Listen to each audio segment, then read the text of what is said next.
Shabbat shalom everyone. All praises to the Messiah YAHUAH Elohim, to the spirit of YAHUSHA Mashiach. This is your boy, your friend, your brother, friend to the West African Yah'S.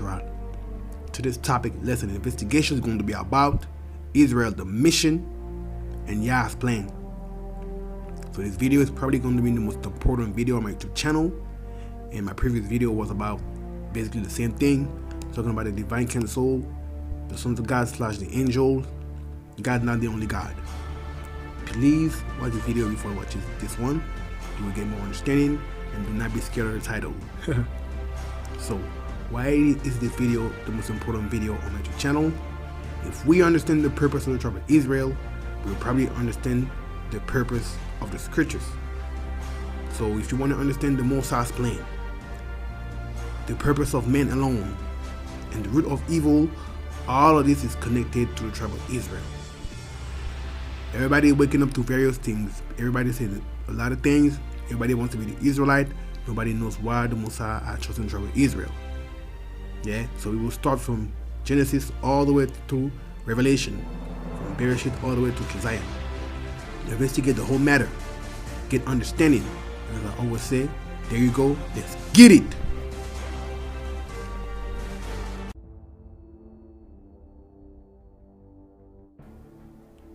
So we want to talk about the importance of studying, yeah, and I will read through scriptures for us to understand, yeah, how to teach and how to study quickly, yeah. That's the importance of studying.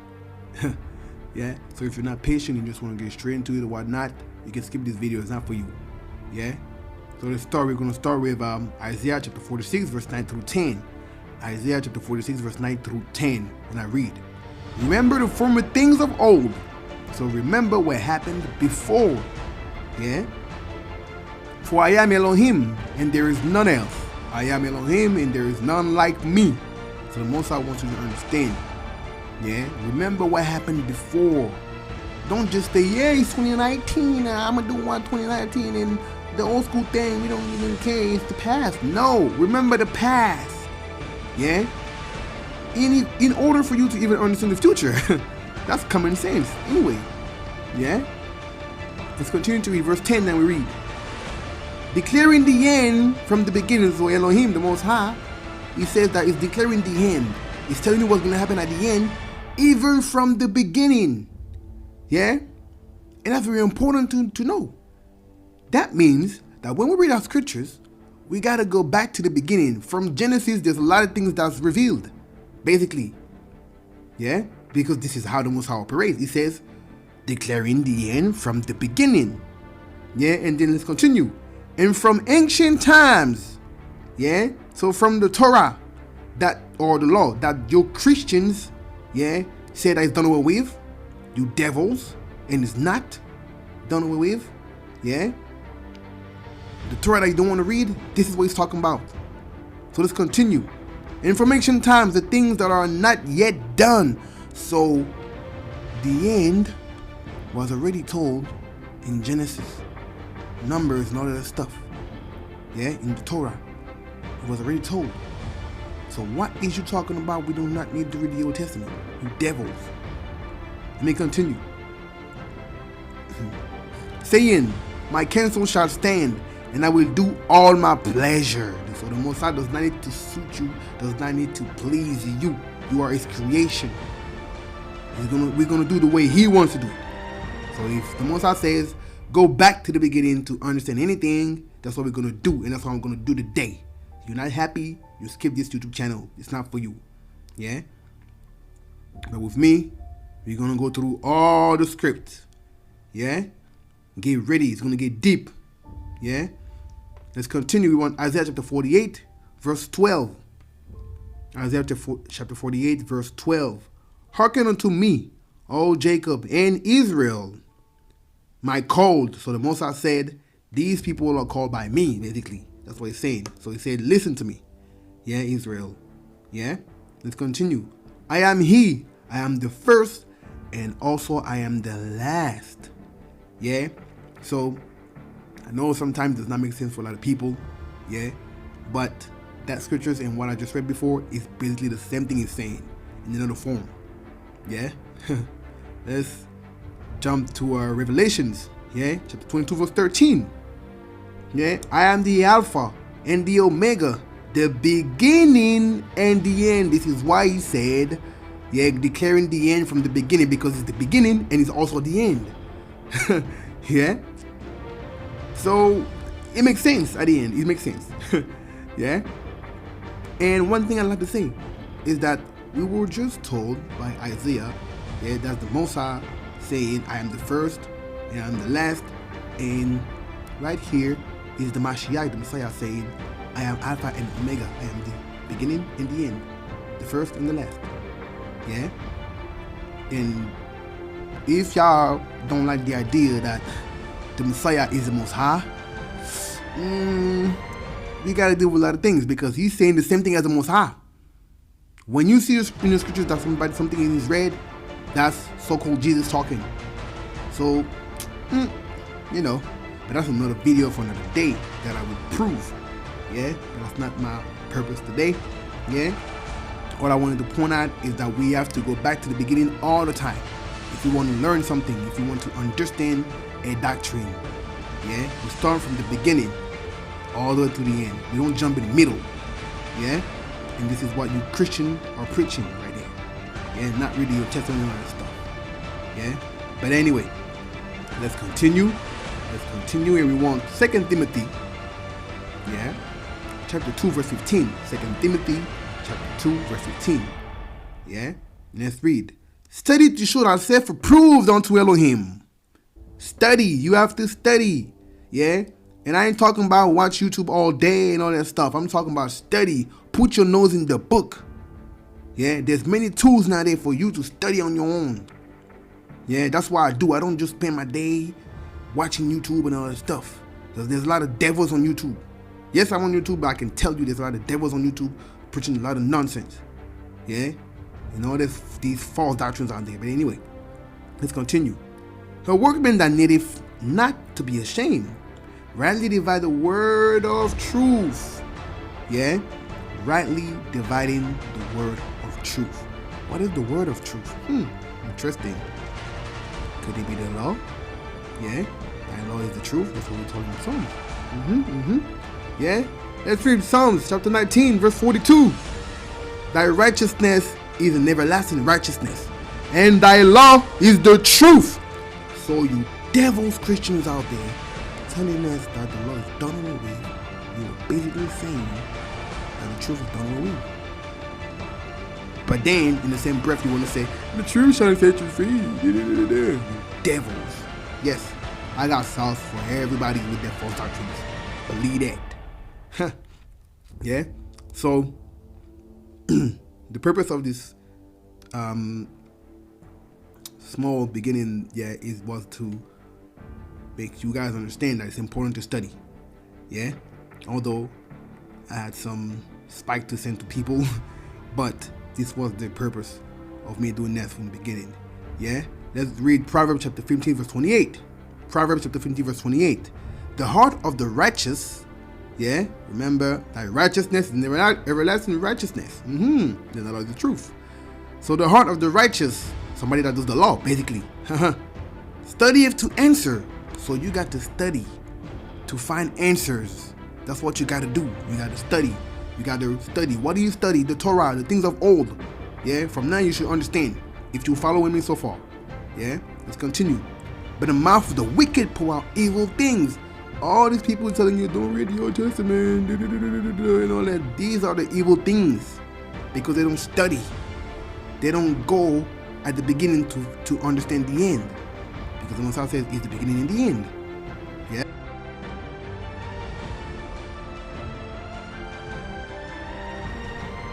All right. So for the first part of this topic, lesson investigation, yeah, we're going to be talking about the purpose of man alone, the purpose of human being, according to the scriptures. If we understand that first, we're going to understand the purpose of the tribe of Israel, because basically the tribe of Israel, they're basically what the Most High was intending men to be like. This is literally what the tribe of Israel is. But I'm going to elaborate, throughout this video. Yeah, so let's read. We start at the beginning, because Genesis is literally mean beginning. Bereshit, chapter 1, verse 26. We probably want to read verse 27, yeah, and 28 maybe. So let's read. And Elohim said, so the Most High, yeah, he said, let us make man in our image, after our likeness. So the Most High is talking to this being that looked like him. So there was already beings that look like him. And do not be confused. These are not the Most Highs, or there's not three Most High or whatnot, or no. No, they are Elohim, because Elohim just means divine. It just means a spiritual being. So when you see Elohim in the scriptures, it does not literally mean the Most High. It just means a spiritual being, something that is not human. Yeah? That's literally what it means. And go watch the video before this one. Yeah, as I said in the beginning. Go watch the previous video, you will understand. Yeah? So the Most High is talking to this audience, basically the so-called angels. Yeah? And he's telling them what he's about to do. Let's continue to read. Yeah? So Elohim said, let us make man in our image, after our likeness, and let them, check this out, let them have dominion over the fish of the sea, and over the fowl of the air, and over the cattle, and over all the earth, and over every creeping thing that creepeth upon the earth. Let them, so these beings that the Most High was going to make, this is what they were supposed to do. Have dominion over the earth and taking care of the Most High's creation. That's literally what you were told. So basically, in a nutshell, humans are some sort of representative of the Most High. That's all. Yeah, on earth. Yeah, that's literally what it is. Yeah, there's no need to make this thing complicated. Yeah, let's continue. Verse 27. Yeah. So Elohim, now you are told that the Most High himself, yeah, the Elohim, yeah, created man in his own image. So representative, basically. There you go. In the image of Elohim created he him. Yeah, male and female, he created them. Yeah, so you were told the Most High made humanity, basically Adam and Eve. Yeah. And please do not preach this Lilith nonsense. It's not true. Yeah? Adam is the first man and Eve is the first woman. That's why she's the mother of all. Huh. Anyway, yeah? Also, I got a video on that too. So scroll down the channel. Yeah, let's continue to read. Yeah? Verse 28. And Elohim blessed them. And Elohim said unto them, be fruitful and multiply and replenish the earth. Real word in Hebrew is not replenish, is, if I'm not wrong, malah or something like that, and it means to fill. Yeah? So let's get that straight. Yeah? So to fill the earth and subdue it, and have dominion over the fish of the sea. Once again, he's telling you what you're supposed to do. Yeah? And over the fowl of the air, and over every living thing that moveth upon the earth. You were supposed to be a representative of the Most High on earth. That's all. This was all. Like, stop it. You know what I'm saying? Yeah? Let's continue now. We want Genesis chapter 2, verse 15. Still talking about this purpose of men. Don't worry, y'all. Yeah? Check this out. Genesis chapter 2, verse 15. Bereshit chapter 2, verse 15.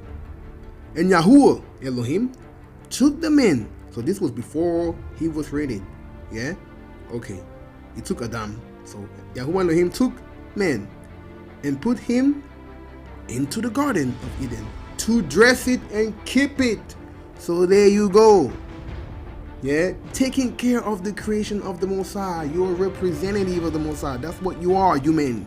Like every single one of us, Chinese, whatever, Indian, whatever, black, whatever you call yourself nowadays. Yeah, white, orange, blue. We are representative of the Most High on a basic level. Yeah, on a basic level. Yeah, human was supposed to be a representative of the Most High on earth. This was in the time of the garden. Now we're not in the garden anymore, but we still gotta do the same thing. Just continue. You're gonna understand. Yeah. And let's read Isaiah chapter 43 verse 21. Isaiah chapter 43 verse 31. Yeshayahu, chapter 43, verse 21. These people I have formed for myself, they shall shew forth my praise. This was talking about the Israelite, but as I said, the Israelite have the same purpose as Adam had. Yeah? The praises of the Most High. Do what the Most High wants you to do. This is all connected. Yeah? So you were formed for one thing, human. That's what you were formed for. Praise the Most High. Do what the Most High wants him to do. Yeah? That's all, literally. Yeah? You are a creation. What do you think? Like, come on. Because you can think for yourself? You think you're something? Check this out now. Yeah? Ecclesiastes chapter 12, verse 13. And that is, I should stop the video right there. But, you know, gotta expose these devils. We got knuckleheads people not understanding a lot of stuff. And I'm here for it. Ecclesiastes chapter 12, verse 13. Let us hear the conclusion of the whole matter. So after that, there ain't nothing else to understand. He's telling you right here. Yeah? Remember what the Most High said, declaring the end from the beginning. This is the Old Testament right here. Yeah? Once again, I'm going to read again. Ecclesiastes chapter 12, verse 13. Let us hear the conclusion of the whole matter. Fear Elohim and keep his commandments. For this is the whole duty of men. So you were told this is the whole duty of Adam. Every single one of us. Whoever you are watching this video, whatever your color, this is the duty of men. Keep the commandments of the Most High. So you silly Hebrew Israelite out there making us look bad, talking about people are gonna die or whatever, salvation is only for Israel and all that nonsense. You make no sense. You're contradicting the scriptures. Because all men is supposed to follow the commandments of the Most High. Yeah? That's the conclusion of the whole matter. Yeah? So now you understand the purpose of man alone. Do what the Most High wants you to do. Basically, you gotta do what he wants us to do. That's all. Yeah? Okay. So let's continue. Yeah? Micah chapter 6 verse 8. He have shewed all men what is good and what to do. Yeah, sorry, what doeth YAHUAH require of you, of thee, humans basically. But to do justly and to love mercy and to walk humbly with Elohim. That's the whole thing. The commandments of the Most High. Do justly. That's the commandment of the Most High, all this stuff. Thou shalt not steal. Thou shalt not covet your neighbor's wife. All the commandments. These are things that we all know. We're humans. We all know it's not good to kill. It's not good to do all this stuff. We all know this stuff. This is basic. This is basic stuff. We all know these stuff. Yeah? And this is the thing that the Most High requires of us to do. That's all. That's literally simple. But you see, humans, you're making it complicated. And with the help of these fallen beings, these devils, we're making it even more complicated. And I'm going to elaborate after this. Yeah? So for the next part, that's what we're going to be talking about.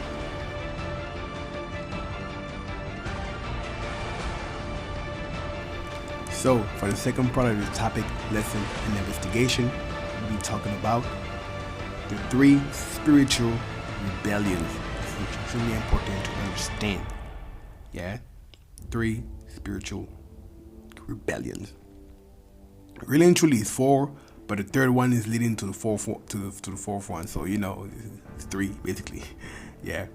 So we'll start with what the serpent has done in the Garden of Eden. 1. Second, we will see this thing about the sons of God. Yeah, the fallen angels. And then 3. Yeah, 3.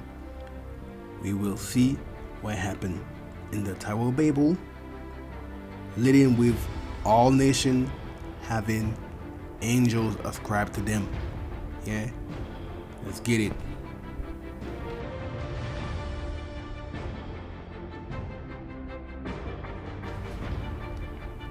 So we're going to start with the first rebellion, which is the serpent in the Garden of Eden.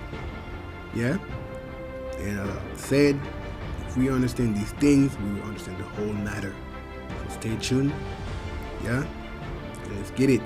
We're starting with Bereshit chapter 2, verse 16 through 17. Bereshit chapter 2, verse 16 through 17. Or Genesis chapter 2, verse 16 through 17.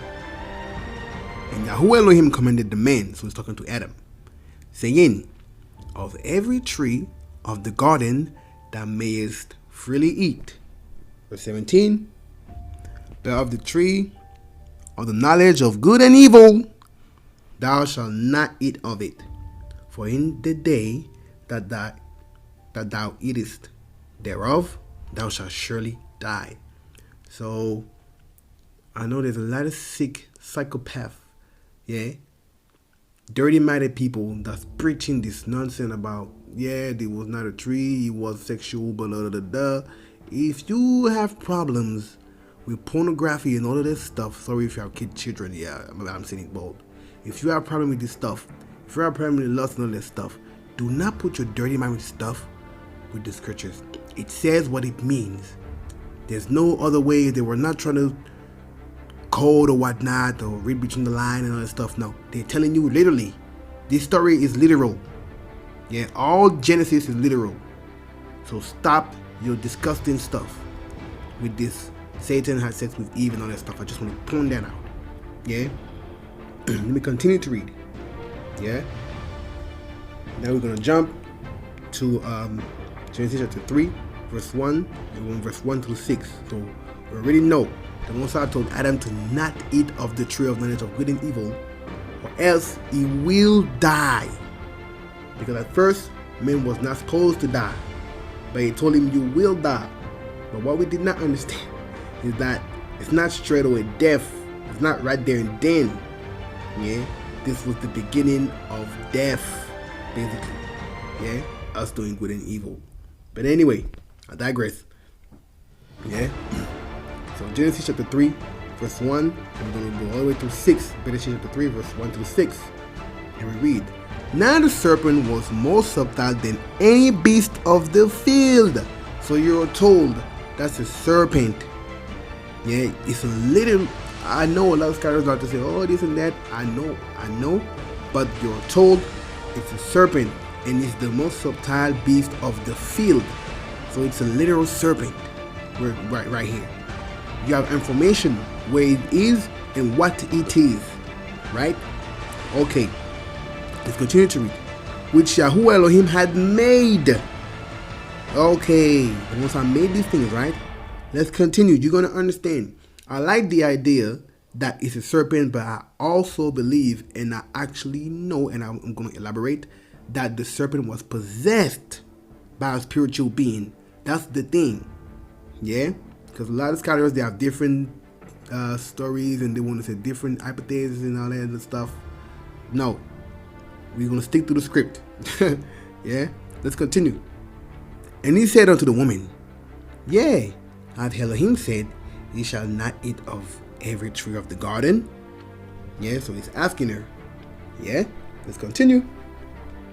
And the woman said unto the serpent, we may eat of every fruit of the trees of the garden. So first of all, he's trying to trick her. Let's continue. Verse 3. But of the fruit of the tree which is in the midst of the garden. So he's telling you that's over there. So you dirty-minded people, get out of my channel, please. Okay. Let me continue. Which is in the midst of the garden. Elohim has said, ye shall not eat of it, neither shall ye touch it, lest ye die. So this was the warning. You are going to die. You're not supposed to die. You're going to die if you do that. If you know good and evil, you're going to die. The Most High, I told you already. For what purpose he did that? It's a mystery. That's his mystery. You're not told. So don't try to make up stuff or whatnot. He put it there. He said, don't touch it. That's his purpose. Maybe he wanted to see if we were going to touch it or whatnot or whatever. I'm not the Most High. This is mystery. And I'm going to do a video on the mystery of the Most High. Anyway. So lest ye die. Now check what you're about to witness. It is the first lie ever told. And it was not told by a man. Funny thing. And the serpent said unto the woman, ye shall not surely die. So that's the difference. Yeah. Now you can look back, you know what I'm saying? Like, we can look back on the mistake of our mother. Yeah. Outside perspective, and we think, hang on, he said you shall not surely die. So that's not sure. You know what I'm saying? Yeah. But I'm not trying to say if it was her, I would do something else or whatnot. I don't know. But it was funny to me when I'm reading with more understanding now. Yeah. And I'm studying, that's why I see. Anyway, let's continue. Let me not talk too much, please. Yeah. You shall not surely die. So that was the first lie ever told. For real. For real. Yeah. Verse 5 now. For Elohim doeth know that in the day ye eat thereof, yeah, the tree, you eat the tree, basically, the fruit of the tree or whatever, then your eyes shall be open. So one thing I want to point out is you devils out there preaching about the third eye and all that stuff, you get it from Satan. Because he's the one talking about eye open and all that stuff. Yeah, this is the serpent talking to Eve, not the Most High. So y'all with your third eye nonsense, yeah, watch, I'm coming for y'all. Yeah, let's continue. Then your eyes shall be open, and ye shall be as gods. So the Most High has created a different being than these other beings, which is Elohims and all that stuff. Yeah, spiritual beings. Yeah. And now we have this serpent, or should I say this entity that he named this serpent, telling you that you can be like these other beings. So literally what's happening is that we have somebody that wants to mess up the whole creation. That is the thing right here. I know a lot of y'all's listening to me and thinking, oh my gosh, it's clear to understand when you read calmly. You will understand the whole thing. Pay attention to the details. The conversation, it's a conversation right here. You know what I'm saying? Yeah. And he told her that you're going to be like gods. So one thing I want to say, you people, when you read Psalms and you see ye are gods, this is not talking about you. You're following the devil again. Yeah. And I'm going to elaborate later. Stay on, please. Yeah. Let me continue to read. Knowing good and evil. So knowing good and evil was only intended for the spiritual beings, the Elohims. It was not intended for us to know that. All it was supposed to do, as I said earlier, is to take care of the creation of the Most High. That was all. Yeah. Now, that's one thing also I want to say. When he told you you shall be of God, that's when you understand that this was more than a serpent talking. Yeah. This was a literal serpent, but something in the serpent was talking. Because this thing wants you to be as Elohim. Yeah. Sounds familiar to me. Yeah. For those more scriptures, you know where I'm coming from. I'm trying to say. Yeah. Let's continue verse 6. And when the woman saw that the tree was good for food, and that it was pleasing to the eyes, and the tree to be desired to make one wise. So she wanted this thing. She wanted to be Elohim. Yeah. This being gave her an idea that he had before. This idea to be like Elohim. Yeah. To be what you're not supposed to be. This idea. Yeah. Let's continue. She took of the fruit thereof, and did eat, and gave also unto her husband with her, and he did eat. Yeah. So they ate this thing, and now they know good. They know good and evil. And yes, this is not talking about sex. You silly people, you disgusting people out there. Let's continue. Yeah. You want Isaiah chapter 14, verse 12 to 14. You're gonna understand where I'm coming from, what I'm saying. Why is he telling her your eyes be open and you're gonna be like God? Yeah. Let's continue. Let's read Isaiah chapter 14, verse 12. Yeah. And chapter 14, yeah, verse 12 to 14. My bad. Art thou fallen from heaven, O Lucifer? So in Hebrew, there's no such thing as Lucifer, and Lucifer was actually a dude. Yeah, I think a Catholic or whatnot. Yeah, a pope or something like that. But anyway, son of the morning, how art thou cut down, to the ground, which did this weaken the nations, just like it did to Eve. Let's continue. Verse 13. For thou hast said in thy heart, I will ascend unto heaven, and I will exalt my throne above the stars of Elohim. Yeah, and I will sit also upon the mount of the congregation in the sides of the north. So the congregation of the Most High, the divine council. So go watch the video before this one, please, to get more understanding. Yeah, the Most High is not alone up there. You got a team with him. Yeah, that's what I was trying to make you understand. Yeah. Verse 14. I will ascend above the height of the clouds. I will be like the Most High. So that's why he told you, and ye shall be as gods, knowing good and evil. The devil made you do basically what he wanted to do. So he got you in his thing. You know what I'm saying? Yeah? That's not hard to understand. He got you in. Yeah? He contaminated you. Literally. Yeah? And that is one of the spiritual rebellion. Because this being was not just the serpent. We understand now. Because they have the same concept of wanting to be the Most High, wanting to be gods, wanting to, you know, all this stuff. Yeah? And they gave us this idea. And today we are fully in still. Yeah? Talking about third eyes and all that nonsense. Talking about we are gods. Talking about you got to believe in yourself and all that nonsense. These are the same satanic ideas right there. Yeah? We got to get away from it. Yeah? All of us. Not only the Israelite. Yeah? Not only the so-called Negroes, the Israelite, but everybody. You know what I'm saying? Yeah? So let's continue now. We want Revelations to get more understanding. Revelation chapter 20 verse 2. And that's a precept on what I just read. To further prove my case. And he laid hold on the dragon, that old serpent. You see?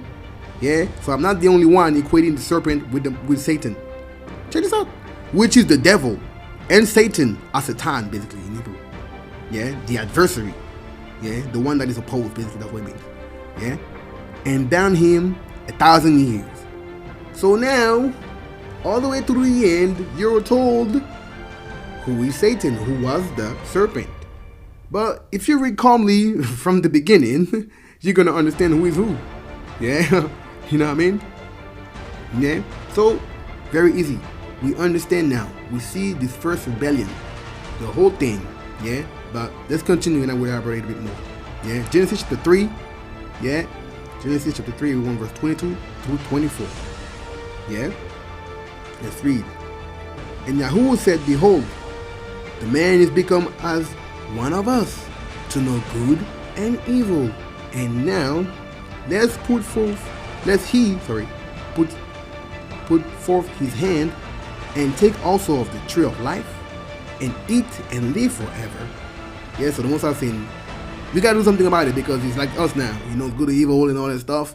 And I don't want him to touch the tree and then to eat the whole thing, and then now he's basically becoming an Elohim. Yeah? Let's continue.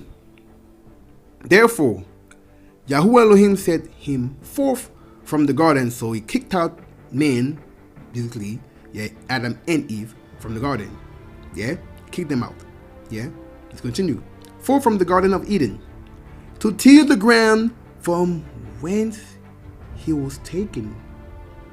So that ground, yeah, that brown ground, yeah, where the man was taken. So we understand.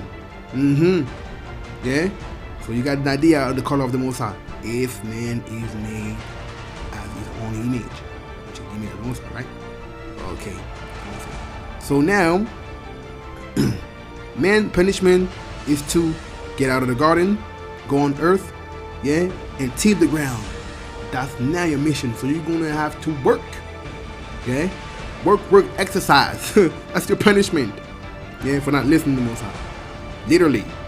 Yeah? So your purpose has basically kinda changed. Yeah? It's still the same, but you got a punishment add to it now. Let's continue. Yeah, verse 24. So he drove out the man, and he placed at the east of the Garden of Eden cherubims, and a flaming sword which turneth every way, to keep the way of the tree of life. So you silly people on YouTube talking about you found the Garden of Eden and all that stuff, you're contradicting the scriptures, so I'm not even believing you. Yeah? Like, come on. Yeah? And one thing I wanted to point out is that the Most High said that because the man has ate the tree, is like us now. So if you're equating the tree with a so-called penis or whatnot, and then this is the Satan, he had sex with Eve and all that stuff, so you're saying that being like the Most High or knowing all this stuff, you have to, it's obtained by having sex. Like, you people are disgusting, and I have to point that out. Yeah, because there's a lot of nonsense that people preach out there. I have to. Yeah, I'm sorry if you have children next to you, but I had to point that out. Yeah. Let's continue. Yeah. And we're gonna get to the third part. Yeah, if I'm not wrong. Or the second rebellion.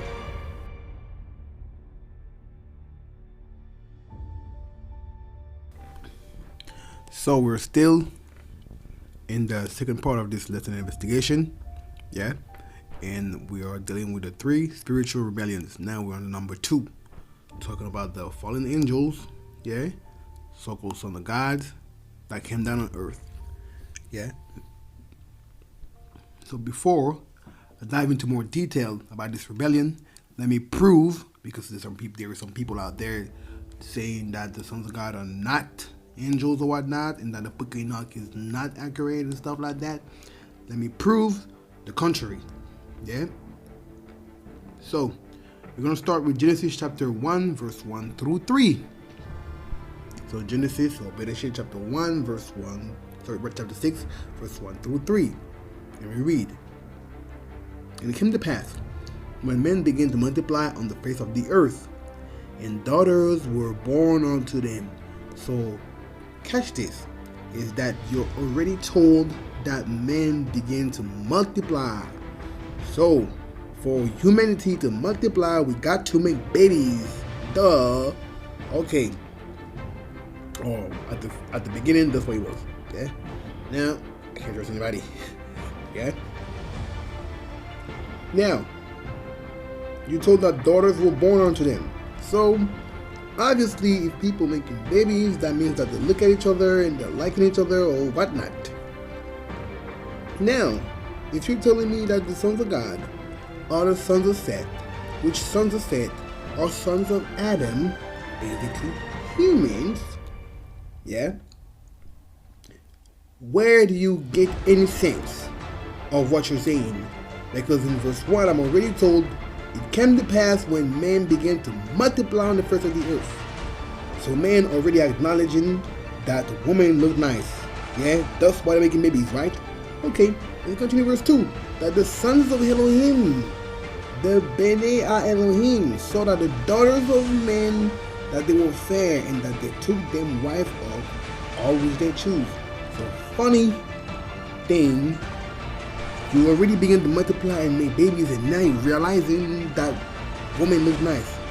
What is you guys talking about? What is you guys are talking about? I need to know, because you don't make sense. Literally, the sons of Elohim, the sons of God, they are not human beings. That's very clear for you to understand what I'm reading. Yeah? Because it would make no sense that the sons of the sons of Seth, which are sons of Adam as well, yeah, now begin to look the daughters of Adam, because daughters of Adam in Hebrew is Ben of Adam. Yeah. Like, for real, I don't want to talk much. Real talk. Yeah. Let me continue. Verse 3. And YAHUAH said, because that the sons of God, yeah, they came down on earth, yeah, look what's going on. And YAHUAH said, my spirit shall not always thrive with men. for that he also is flesh. So he does not want that the sons of Elohim mix with humanity, daughters of men. Yeah, because he told that they have wives. Now his spirit should not thrive with man. Yeah, for also his flesh. But this verse is not talking about the Holy Spirit is going to be your friends or whatnot. Nah, this verse is talking about these fallen beings coming down on earth and melting with humans. And the reason why, look the next part. Yet his days shall be 120 years. So because of that, the Most High had to shorten your days on earth. Because of that incident. Yeah? Now it makes sense. Not what people are saying out there, but what the scripture says itself. Yeah? You can gain a lot of sense. Let's continue further prove my case. Job chapter 1 verse 6. Yeah? You should know this one. Now there was a day. Yeah? When the sons of Elohim came to present themselves before YAHUAH. So, one, everybody know that the Most High is up there in heaven. Funny thing, yeah? Or maybe you forget it. Yeah? Now, you're told that this meeting is for the sons of God. Check the next part. And Satan and Satan came also among them. There you go. So the sons of God, there must be angels or spiritual beings, if you want. Sound better. Because you're told that Satan is also came among them. Yeah? Why? Because he's the son of God as well. He's an angel. Obviously, everyone knows that. Y'all know that. So now, when you read the sons of God here, it's the same all throughout the scriptures. The same. Yeah? And check this out, further for my case. Verse 7. Yeah, still Job chapter 1, verse 7 now. And YAHUAH said unto Satan, so it was like, oh, Satan, you here? Check this out. Whence comest thou? So where are you coming from? Then Satan or Satan answered YAHUAH and said, from going to and fro in the earth. So you understand that this place where he was at, this was not earth. So nah, the sons of God are angels up there in heaven. Ain't no humans up there in heaven. You can believe whatever your preacher or pastor or whoever trying to lie to you, there's no humans up there in heaven. Yeah? Not. Even Enoch. Yes. Let's continue. Yeah? And from walking and down in it. Yeah? So, here you go. Clear. The sons of God, the angels. Yeah? But let me further prove and shut it down once for all. Yeah? Because the purpose of this video is to show the spiritual rebellions. Yeah? For this part. So, Job chapter 38, 81 verse 4 and 7. Job chapter 38 verse 4. So this one now. And 7 as well after. Where was thou when I laid the foundation of the earth? Declare thou hast understanding. So the Most High is asking Job something that Job cannot answer. Why? Because if you know Genesis, if you know the scriptures, you understand that first is light, darkness, then is the earth, then is animals, and lastly humans are created. So if the Most High is asking, where was you when the foundations of the earth, thus proving the earth is flat. Anyway, yeah, you understand that he's asking Job a question that he can't answer, because the humans, they were not created at the moment when earth was created. Keep that in mind. Let me continue now. Verse 7 now. Yeah, so we are still the same Job 38, same chapter, same discussion. Yeah, that is only another verse, which is verse 7. Yeah, so the same discussion. We're not bugging. When the morning stars sang together, and all the sons of God shouted for joy. So you mean to tell me that the sons of Seth is the son of Adam, they were already there when earth weren't created? But earth is created before humans. So no, the sons of God are angels. You're silly. Yeah, I just wanted to point that out for you devils out there teaching nonsense. Yeah. So now we have clear evidence that the sons of God, these are angels. So when you see me reading this stuff in Genesis chapter 6 and all that, yeah, I'm not bugging when I'm saying spiritual rebellion, because these are spiritual beings. Angels are spiritual beings. Yeah, what we call angels. Yeah. Okay. Now that it's clear, you understand that? Let me further prove again, because I like to shut people down very much. Yeah. And if I'm proving to you that the sons of God, the angels, it means that the book of Enoch is true. Okay. Daniel chapter 3 verse 25. Daniel chapter 3 verse 25. Yeah. And we read, he answered and said, lo, I see 4 men loose, walking in the midst of the fire, and they have no hurt. So, if you know that story, or for those who don't know, I don't know if you're familiar with that, it's the story of Shadrach and Abednego or whatnot.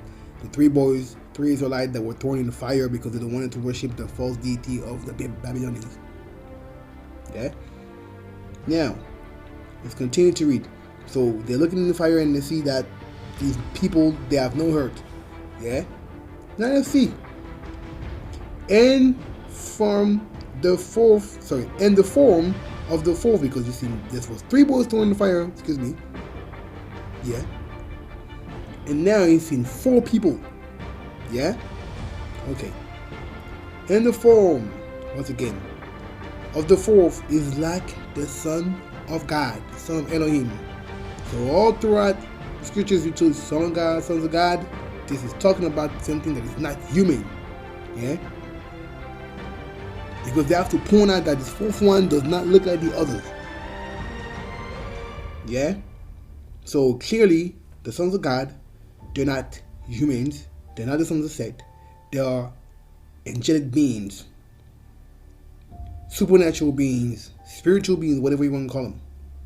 Yeah? Clear.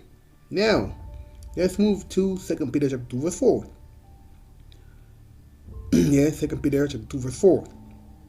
For if Elohim spared not the angels that sinned, but cast them down to hell, and delivered them unto chains of darkness, to be reserved unto judgment. Now, once again, yeah, for people to not get confused, when you see the word hell here, go check the Greek. It's Tartarus. Tartarus is a prison specifically for angels. This is not the hell that we believe nowadays. People burning and all that stuff. Nah. Because that is not happening yet. That's the lake of fire. Now, the hell that we see all throughout the scriptures, they're talking about Sheol. Sheol, everybody go there. Good people, bad people, everybody go there. Until Judgment Day. When Judgment Day, when people are to be judged. And even here, they're telling you the hell that the angels are going to, that's until Judgment Day too. Yeah? Okay. So now we understand that. I just want people to like be confused. But just to see that Elohim did not spare the angel that sinned. So now that we know that the sons of God, the angels, so when we read in Genesis chapter 6, verse 1, that the sons of God came down on earth and had wives, speaks of the angels. Thus proving the point of Peter when he said that the angel that sinned. Yeah? Let's continue. Genesis chapter 6 verse 1. And it came to pass, when men began to multiply on the face of the earth, and daughter was born with them. Yeah, verse 2 now.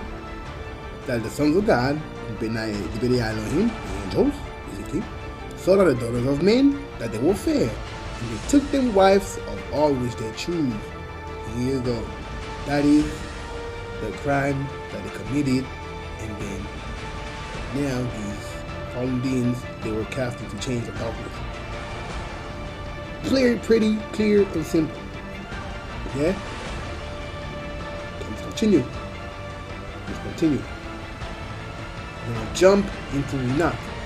Now, it's going to get a little bit technical because I want to do an experiment and show you that Enoch is extremely accurate with the accounts of Genesis chapter 6.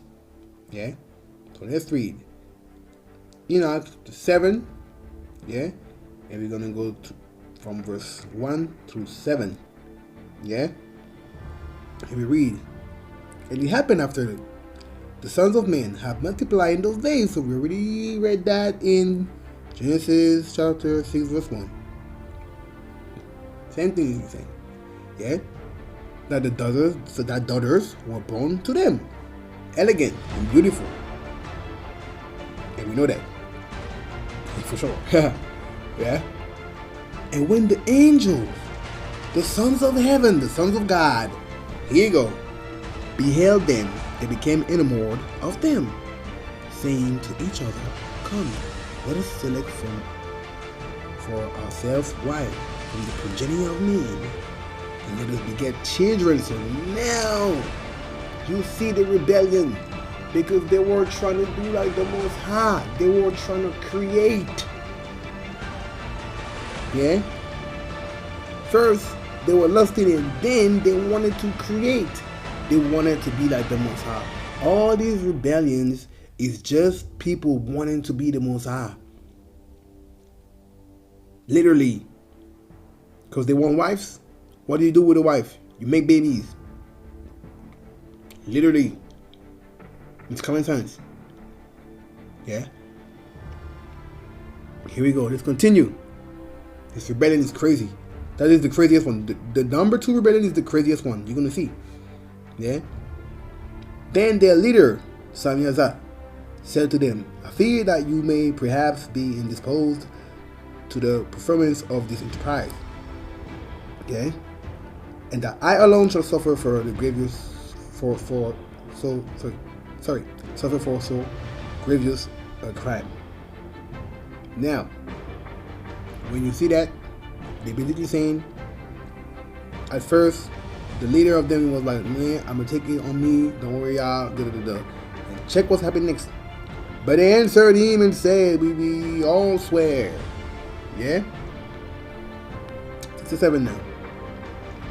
And bound ourselves by mutual declarations that we will not change our intention, but execute our projected undertaking.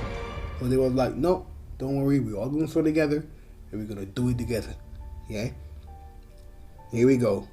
Yeah, that's why Peter told you that the angels sinned, and the Most High did not spare them, even them. Yeah? So everybody is backing everybody up. Genesis is backing Peter. Peter is backing Enoch. Enoch is backing Genesis. Yeah, they're all saying the same thing. So the book of Enoch is very accurate. But let's continue. Then they swore together, and all bound themselves by mutual secretions. Their whole numbers was 200, who descended upon Ardis, which is the top of Mount Armon, which is over there in the so-called Middle East, yeah, or basically North Africa, yeah. Let's continue. We're going to jump, verse 10 and 11, still in Enoch chapter 7. Then, after coming down on earth, then they took wives, each choosing for himself, whom they began to approach, and with whom they cohabited, teaching them sorcery. So that's the big problem of the whole thing now. They were teaching them stuff that human did not know, thus increasing the whole rebellion thing. Yeah? Let's continue to read. Teaching them sorcery, incantations, and the dividing of roots and trees. Yeah? Making chemicals out of plants. For you silly people that like to say weed is what is good and all that stuff. Satanic stuff. That's what it is. So you're messing, yeah, with the nonsense of the fallen ones. Continue. Don't worry. Verse 11. And the woman conceived, brought forth giants. Yeah. The men of renown spoke of in Genesis chapter 6. Yeah. Giants after those days. Yeah. So literally the book of Enoch is very accurate and saying the same thing as our known scriptures. Yeah. Proving my point again. You know. Let's continue to read. Genesis chapter 6 verse 4 now. There were giants in the earth in those days. So we read Genesis chapter 6 verse 1, verse 3. You know the fallen angels, they married women, and that's the outcome. The outcome of it. There were giants in the earth in those days because of what? The fallen angels met with humans. Or should I say women? Yeah? Let's continue. And also after that, when the sons of God came into the daughters of men.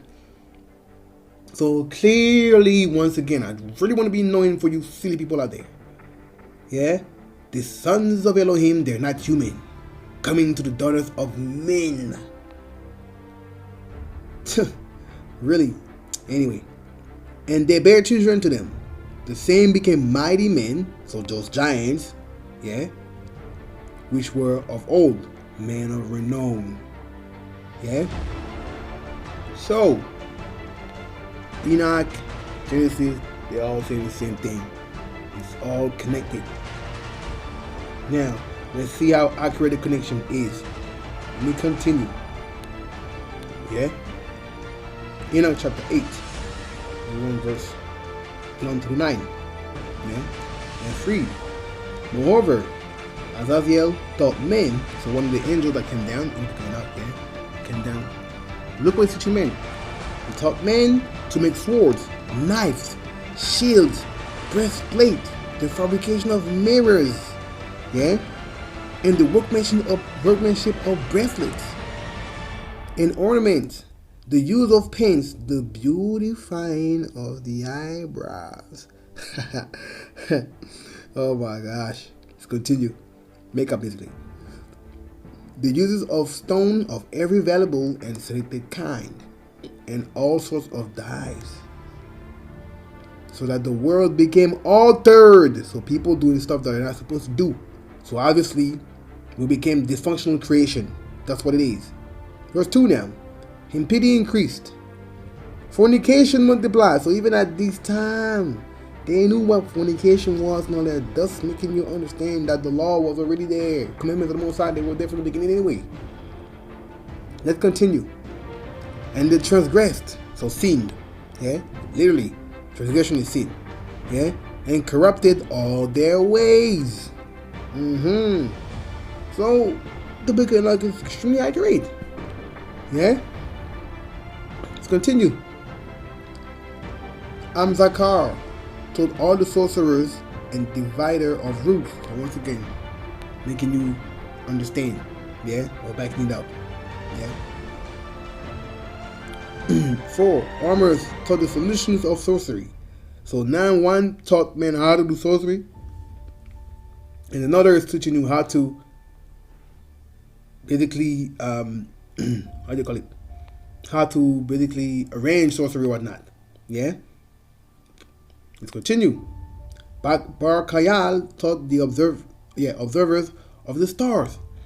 So crazy things are going on right there. These are stuff that you should ask anybody, where does this thing come from? No one can answer. But the book of Enoch is telling us. So why are we dissing the book of Enoch? Let's continue. Yeah, verse 6 through 9. Yeah. Akibiel taught the science. Tamiel taught astronomy. Things that we still doing today. Humans. Yeah. And Azaradel, yeah, taught the motions of the moon. And men being destroyed cried out, and their voice reached to heaven. Can you imagine that? The amount of murder, because people just knowing how to use knives, how to use shields, how to war, how to cheat on each other and all that stuff, how to make themselves look beautiful and all that stuff, how to smoke weed and all that stuff. Yeah, because the kind of the root is weed. It's basically smoking weed and all this chemical out of paints. Yeah. So now all of this stuff make people cry because everybody's doing crazy stuff. Yeah. Murder and all that stuff. Can you imagine? Like, I can't even imagine. Yeah. Probably that's freaking Narnia going down and Lord of the Rings and all that stuff with the giants, with the monsters and all that stuff. Yeah. And they're getting it from the book of Enoch. All these movies that you see out there, they're getting it from the scriptures. They believe more than you in the scriptures. Yeah? Believe that. Yeah? And now, let's go back to Genesis. I'm going to show you how accurate the book of Enoch is. Yeah? Let's continue. Genesis chapter 6, verse 5 now. And Elohim saw that the wickedness of man, yeah, it seems like it's the same scriptures. You see? Because it fits together. So let me continue again. And Elohim saw that the wickedness of man was great in the earth, and that every imagination of his thoughts, of his heart, was only evil continually, because they learned all this new stuff.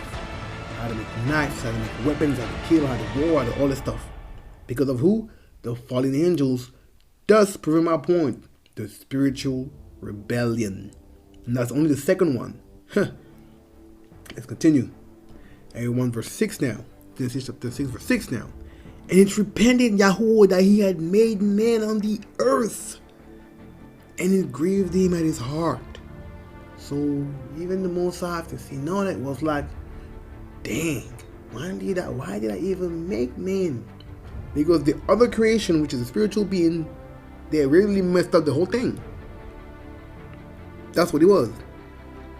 Yeah. Due to this rebellion, they messed up the whole thing, because they thought things that man was not supposed to know. How to make mirrors, how to make all this stuff, how to make knives, how to make weapons, and all that stuff. How to beautify yourself and all that stuff. These are things that we were not supposed to know. And that's why we became altered. And now we understand why the Most High brought the flood.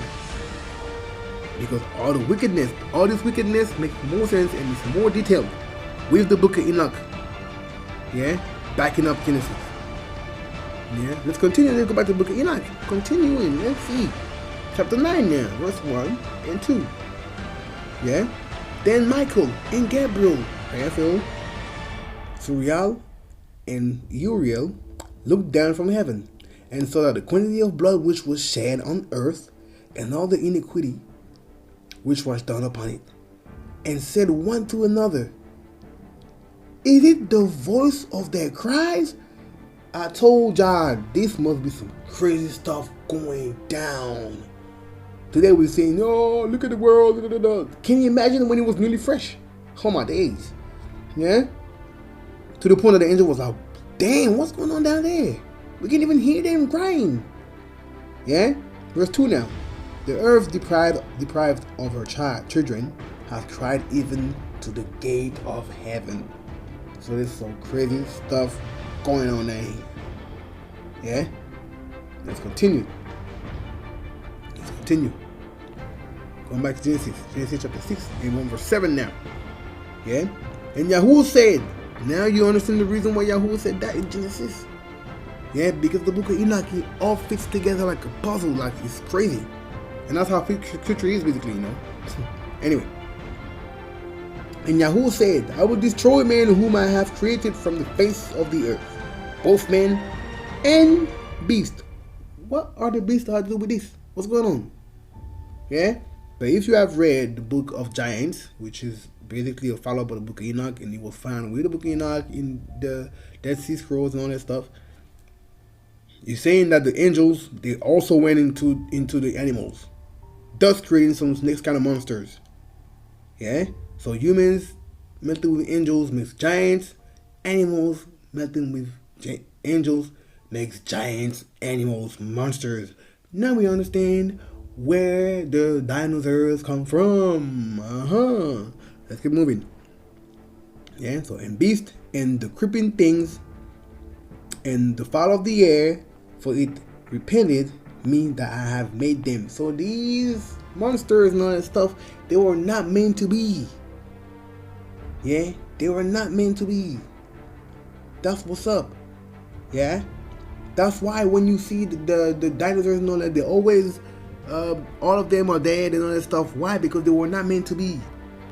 They are demonic creatures. Yeah, and the only one I think that was normal was the Diplodocus. Yeah, but that's another video for another day, proving the dinosaurs and all that stuff. Yeah, I got a lot of video to make. Crazy. I can never run out of content. Let's keep it moving. Yeah, let's keep it moving. Let's go back. Now, we want Enoch chapter 10. We want verse 1 through 4. Let's read. Then the Most High. So now you're seeing how it all fits together. Enoch, Genesis, Enoch, Genesis. I'm going back and forth, and it looks like it's the same scriptures. Yeah, or same chapter if you want. Yeah, let's keep moving. So Enoch chapter 10, verse 1 to 4. Then the Most High, the great and holy one, spoke, and sent also YAHUAH to the son of Lamech. Yeah, and then they're telling you right here that after YAHUAH, yeah, in Greek text reads Uriel. Here we go. Yeah. Saying, say to him, so the Most High tells Uriel to go and tell the sons of Lamech some stuff. So say to him, in my name, consider yourself. Then explain to him the consummation which is about to take place. So there's some murder that's going to go down, basically. Yeah? Some people are going to go down. There are already people going down, but there's going to be more. Yeah? Let's continue to read. For all the earth shall perish. The waters of the deluge shall come over the whole earth, and all things which are in it shall be destroyed. So what you see now is backing up Genesis when it says the Most High have to destroy man. He repented and then that he created man. All fitting together. Very nice. Very easy to understand. So the whole thing, the whole matter of this part is this rebellion brings a lot of stuff to the point that the Most High had to send the flood to get rid of all these monsters and all this stuff. And all the things that humans have learned. Because really and truly, you read Noah, you kind of get some stuff. Okay, people were doing bad stuff, but you don't really understand. And when you put the book Enoch in perspective with it, it makes a lot of sense. Yeah? So that was all for the second rebellion. Let's go into the third one.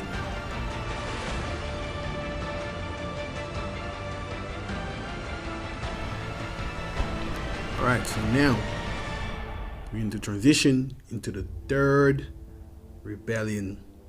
Yeah? 3/4 if you want. Yeah? So now we have seen already the first rebellion in the garden. The serpent was more than a serpent. It was possessed by the devil. Yeah, we understand that the devil tried to mess up the creation of the Most High, make them do the same nonsense that he wants to do, be the Most High, basically. Boom. Now, second thing. All this time, the humans on the earth, okay, everything is fine. Another thing happening. The angels up there, the Benai Elohim, they're looking down on the earth and they see that the daughters of men look nice, and then they want to procreate with them and have children. Thus, them wanting to be like the Most High, creating, basically. Boom. Man learning stuff from the angels, whatever, not killing each other and all this nonsense happening, and then making monsters with the animals and all that stuff, and then the Most High to send the flood. Now we're on the third rebellion. Yeah, so the flood is gone and all that. Humans are cool again. Noah, everything happened. Blah blah blah. I had to fast forward for y'all for time's sake. Sorry, yeah. And now, look what is happening. Let's read. We want Genesis chapter 11, verse 1, all the way to verse 9. And the whole earth was of one language and of one speech. Let's continue.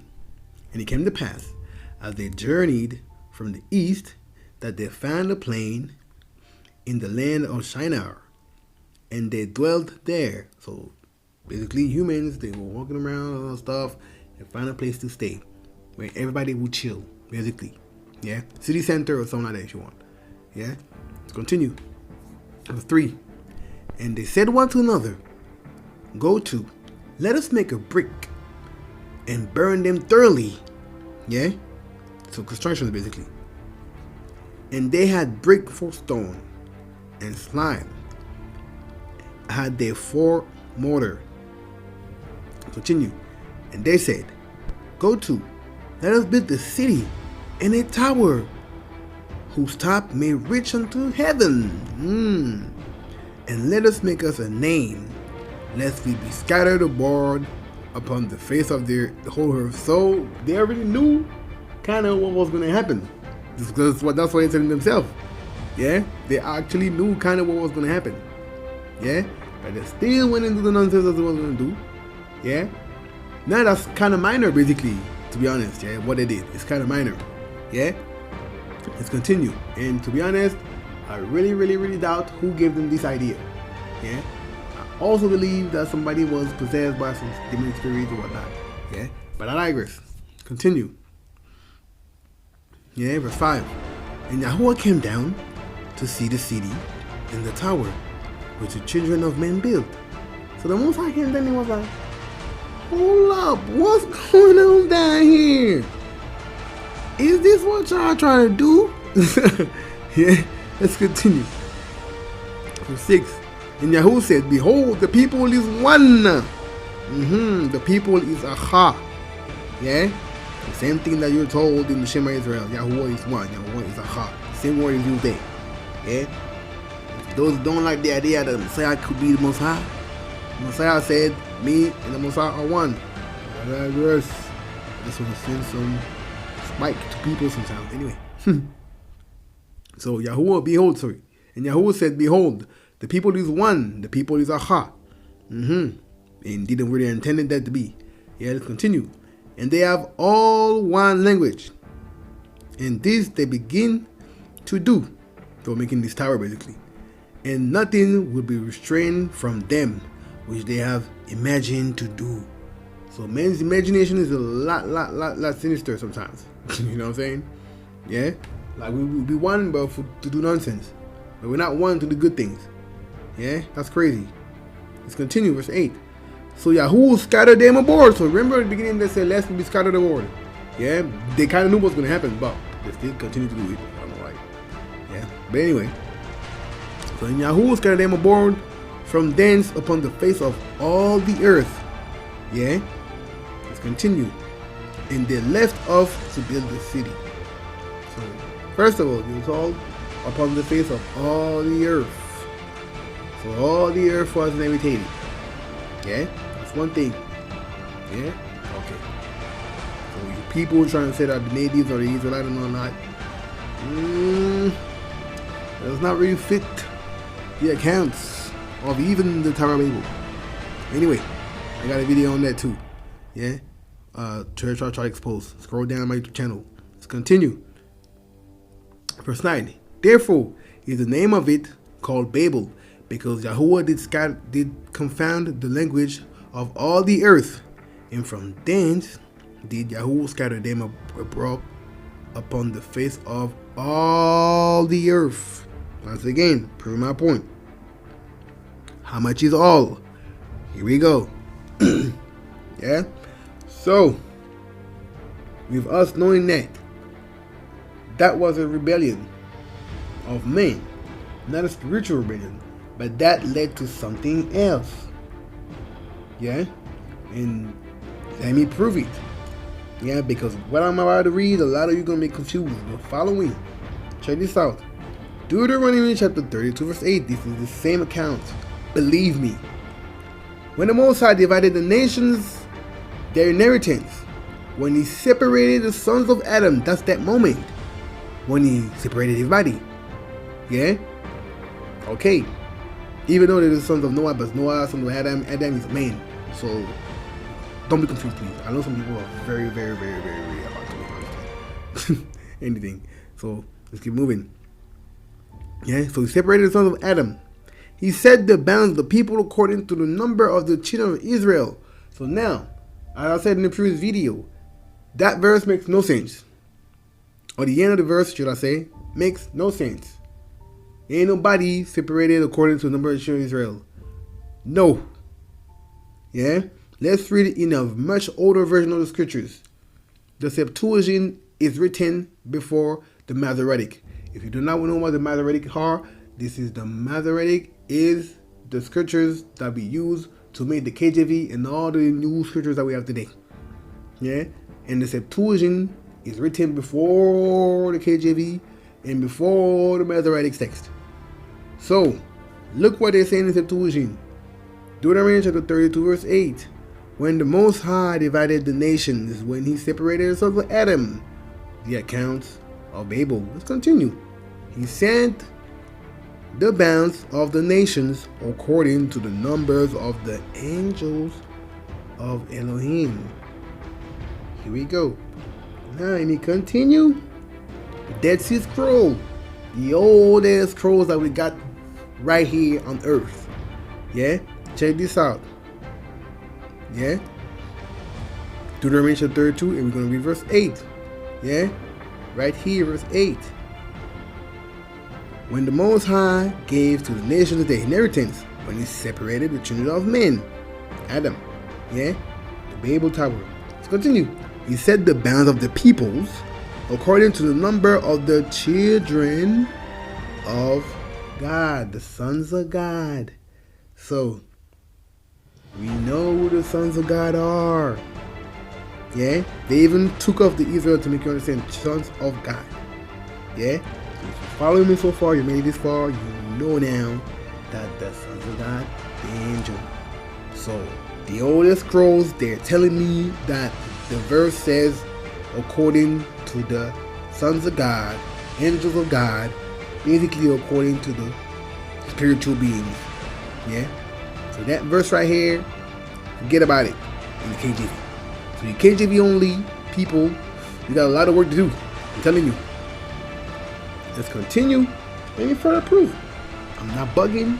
I'm not lying. I'm not this type of person. Yeah. Let me continue to prove. Let's read Jubilees chapter 15. Yeah. One of them books that people don't like to hear, but I'm gonna point these books out because they're very accurate. Yeah. If you study scriptures.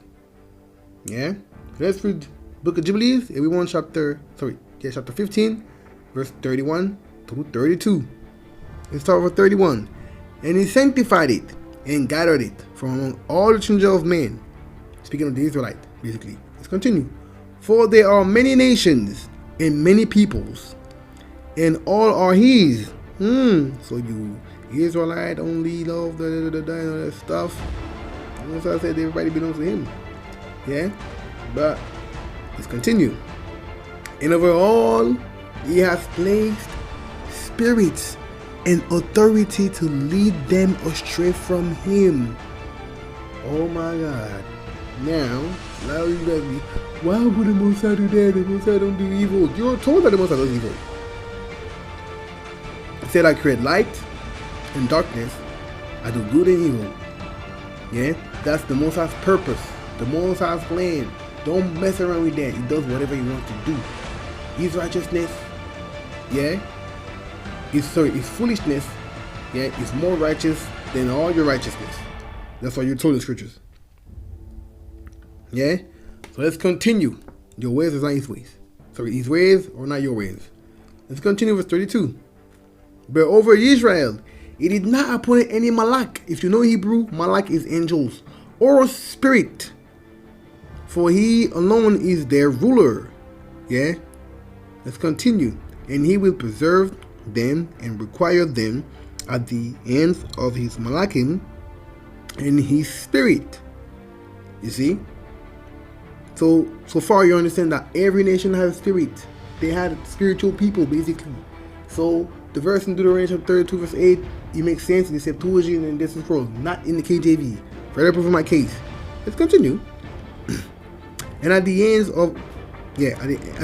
of his power, in order that he may preserve them and bless them, and that they may be his and he may be theirs from henceforth forever. So that's speaking of the Israelite. The Israelite does not need any spiritual being to take care of them.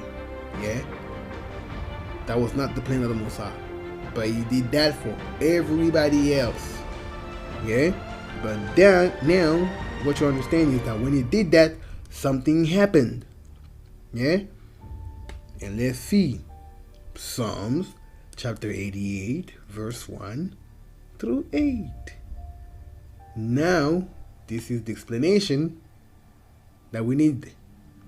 Yeah, that's the account of the after Babel incident. Check this out. Psalms of Fa. Elohim standeth in the congregation of the mighty. He judgeth among the gods. The word is Elohim right here for gods. You're supposed to know from now that when you see that, this is not speaking of humans. Let's continue. How long will ye judge unjustly and accept the person of the wicked? Salah. This is not talking to the Israelite. This is talking to these fallen beings, basically. Yeah? You remember so far we learned that every nation has an angel after the incident in the Tower of Babel. The Messiah sent angels to take care of them. But the thing is that's to confuse them. Because they like to be confused. That's what it is. The Messiah gives you what you want, you know. You want to be rebellious, he's giving you all the stuff. Here you go. You want to be righteous, he's going to give you all the stuff too. Let's continue. Verse 3. Defend the poor and the fatherless and do justice to the afflicted and the needy. Deliver the poor and the needy. Rid them out of the hand of the wicked. They know not, neither will they understand. They walk on in darkness, and all the foundation of the earth are out of courses. So of course. Verse 6. I have said, ye are gods, ye are Elohims. So he's reminding them that you're not humans or all that stuff. You are Elohim. You're not like these humans. It is not talking to the Israelite or the Christians. This is talking to these other spiritual beings that the Most High made. That's what he's saying to them. Yeah? And all of you are children of the Most High. The Bnei Elohim, sons of God. Yeah? Let's continue. You don't believe me? Cool. Yeah? But you shall die like men and fall like one of the princes. So, funny. How are you going to tell a man that's going to die like men? How are you going to tell Adam that's going to die like Adam? I mean, like, because a lot of you don't speak Hebrew. So, if you read that in Hebrew and trying to make it equate with men, it would make no sense. Because Adam cannot die like Adam because he's Adam already. You know what I'm saying? Yeah, and then you're told one of the princes. If you knew what a princess is, yeah, it's Sar in Hebrew basically. It means chief. But let's keep it moving. Yeah, I done the whole video. The previous video of this one, if you go watch it, I'll go into depth and I'll show the Hebrew and all that stuff. Yeah? Continue. Okay. Verse 8. Arise, O Elohim, judge the earth, for thou shalt inherit all nations. So far we're supposed to understand. Yeah? But after everything I read, you must understand. Well, let's go back to this. You shall die like men. Yes, we have some 82:7. You shall die like men and fall like one of the princes. Cool. Let's keep this verse right here. And let's jump to Daniel chapter 10, verse 10 to 14. Check this out. And behold, an hand touched me, which set me upon my knees and upon the palm of my hand. And he said unto me, O Daniel, a man greatly beloved, understand the words that I speak unto you, and stand upright, for unto thee I am now sent. So this being was sent to Daniel. Yeah. And when he had spoken these words unto me, I stood trembling. So it's not talking to a human. Yeah. Okay. Let's continue. Then said he unto me, fear not, Daniel. That's an angel talking. For from the first day that thou didst set thine heart to understand and to chasten thyself before your Elohim, thy words were heard, and I come for thy words. So you made these prayers for these people and all that stuff, you know what I'm saying? And then the Most High sent this angel to Daniel. Literally. Yeah? Let's continue. Yeah? Let's continue. To 14. Yeah? So it's 13 now. But the prince of the kingdom of Persia withstood me 21 days. So how can this angelic being, yeah, be withstood by a man? Yeah? Like, because y'all saying that you are gods and the princes is you. Yeah? when many times angels, they have no difficulty to kill people. Like in all throughout the scriptures, in New Testament, they keep making people blind, making people sleep, and all that stuff. Yeah. Let's continue. 120 days. But lo, Michael, one of the chief princes. Now we understand who these princes are. Michael is an angel. You know that. Let's continue. Michael, one of the chief princes, came to help me, and I remained there with the king of Persia. So there you go. Yeah, it's here. Yeah, these princes, they are spiritual beings. Yeah, but let me continue to 14. Now, I came to make thee understand what shall befall thy people in the latter days. For yet the vision is for many days. I'm going to jump all the way through 20 to 21. So still in Daniel chapter 10. Yeah. 1 verse 20 to 21. Then said he, knowest thou wherefore I come unto you? And now I will return to fight. So the same angel is telling you, look, I will return to fight with the prince of Persia. And when I am gone forth, lo, the prince of Grecia shall come. So this being needed the help of Michael, and now the prince of Grecia is coming. So what is going on right here? What is going on? That's Deuteronomy chapter 32 verse 8. Every nation has its angel. And now we understand what it was saying in Psalms. Let's go back to it. You shall die like men and fall like one of the princes. These are angels. Basically. Duh. So you people talking about, I'm God, I'm a God, I'm a God. No. You were satanic when you're saying that. That's all. Literally. Yeah. So once again, the prince of Grecia. You were told that Michael is one of the chief princes. Yeah? Michael, one of the chief princes. So these princes, they're angelic beings. Period. Yeah? And what does that have to do with the rebellion? Is the fact that after the Tower of Babel, the Most High gave angels to take care of every nation. But people, they like to be deceived. So they started to worship these angels. Now, these angels, they're their gods. Thus, making you understand why other nations believe in other gods all around the world. We have answers to all our questions in the scriptures. All our questions. What to be like? Why are we here on earth? The source of evil and all that stuff. All our questions are answered in the scriptures when we search properly. Woo! Yeah? So, once again, let's continue. Yeah? In Daniel 10 verse 21 now. But I will shew thee that which is not in the scriptures of truth. So which is not in the scriptures of truth. And there is none that holdeth with me in these things, but Michael your prince. Michael your prince. Yeah? Michael your prince. Yeah?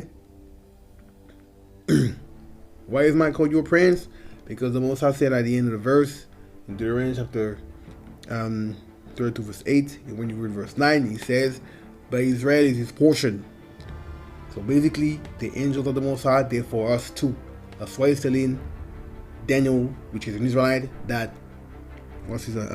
Michael is his prince. Yeah? Because the Israelite belongs to the Most High. Now, let's continue. We have to grasp these 3 spiritual rebellions before we dive into the purpose of the tribe of Israel. It's all connected. I know it's taking long, but I gotta do it. If you're not patient, it's on you. So let's read Ephesians chapter 3 verse 10. Yeah? To the intent that now unto the principalities and the powers in the heavenly places might be known by the church the manifold wisdom of Elohim. So these principalities, the princes, remember the princes, yeah, which are angels. You understand now? Yeah? Okay. Let's jump to the famous Ephesians chapter 6 verse 12. People read that but they don't even get the thing. For we wrestle not against flesh and blood. Why is he saying that? Because we wrestle against these fallen beings, these spiritual beings. Let's continue. But against principalities, these princes, these supernatural beings, yeah? And against powers, and against the rulers of darkness of this world. These angels that were assigned to every single nation, apart from the Israelite. These false gods, basically. Let's continue. Against the spiritual wickedness in high places. Here you go. Here you go. Now you have the answer of all the spiritual rebellions. The spiritual rebellions are made by angels. Satan is an angel. You know that. You don't have any difficulty to understand that. Yeah? But you focus too much on him. There's others. He's not the only one. But he's one of the most famous. Because he does the most. And all of them, they're basically following after him. That's literally what's going on. Yeah? So now we understand these three supernatural, spiritual rebellions. Yeah? We got it. Now we're going to dive into the most important part of this video. Talking about the tribe of Israel. We're going to talk about the making of the tribe of Israel. Let's get it.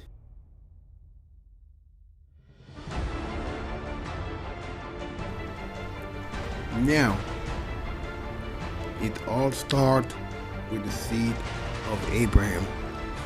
Let me put it into perspective before I do anything. So all these spiritual beings, Satan, the sons of God that came down on the earth, and then these so-called angels that were supposed to take care of them, nations after the dispersion of the Tower of Babel, all these supernatural beings, they messed up the creation of the Most High, showing us evil stuff and all that. Now the Most High was like, okay, I did all this stuff. I sent the flood. I separated people to the Tower of Babel.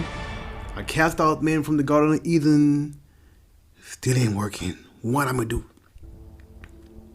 Boom. I'm gonna start a new humanity. But not like creating whatnot. No. I'm gonna start a new humanity from somebody that I know that's gonna listen to me. Because nobody wants to listen to me. That's what was the plan. And it starts with Abraham. And can you imagine the scenario? The Most High is so much intelligent, it's crazy. He's the Most High anyway. He's choosing Abraham and his wife. They're old. They can't even make babies. And all of a sudden, these people are going to have babies. And they're going to be a big nation and all that stuff. Thus proving the power of the Most High. I don't know if you all see what's going on. Let me put it into perspective like that. Yeah, this is how they're making the story of Israel. Because it starts with Abraham, Isaac, Jacob, the church of Israel. Right?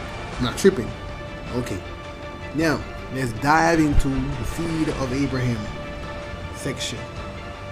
Yeah? If I'm not wrong, let's start. 3. Yeah? And let's roll with it and let's see what's happening. So now we want Genesis chapter 17 verse 1 through 7. You're going to catch the plane. If you follow me so far, you're catching the plane. What I said is not false. What I just said now. It makes a lot of sense to think that way. Verse 1. And when Abraham was 90 years old and 9. So basically, 99 years old. YAHUAH appeared unto Abraham and said unto him, I am Almighty Elohim. Walk before me, and be thou perfect. So somebody was able to be perfect. Yeah. I'm not tripping. That's what I'm reading. Let's continue. Verse 2. And I will make my covenant between me and you, and multiply thee exceedingly. Proving what I'm saying. Because the Most High is like, look, I'm going to start a new thing with you. Because nobody's listening to me. So you listen to me, and look what I'm going to do with you.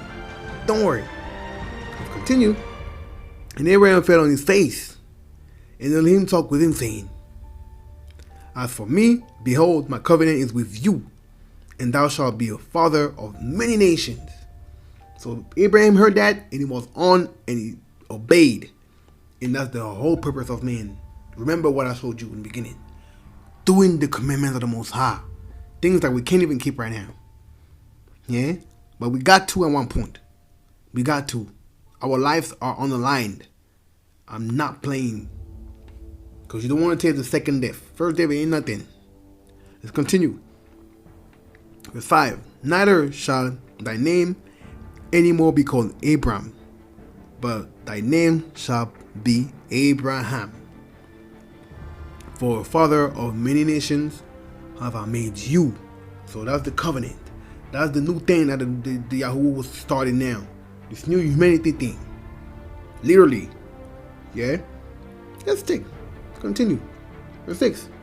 And I will make you exceedingly fruitful, and I will make a nation of you, and kings shall come out of you. So there you go. Yeah? The whole plan is started right there. Yeah? Verse 7.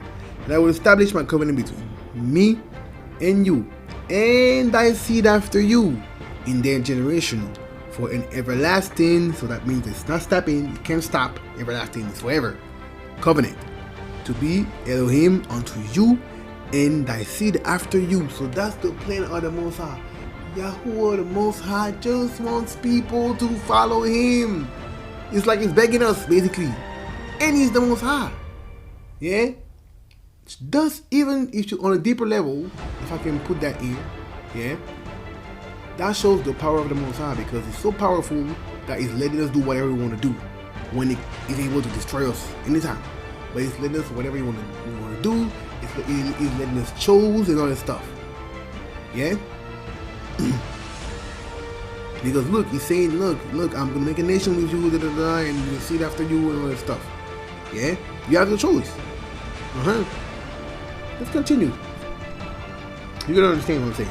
Let's continue. Genesis 26 verse 4. Bereshit chapter 26 verse 4. Genesis chapter 26 verse 4. I will make thy seed to multiply as the stars of heaven, and I will give unto thy seed all these countries, and thy seed shall all the nations of the earth be blessed.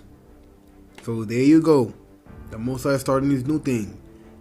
Because of your descendants, Abraham, yeah, everybody gonna be blessed. Because the Most High wants to start or restart this humanity thing.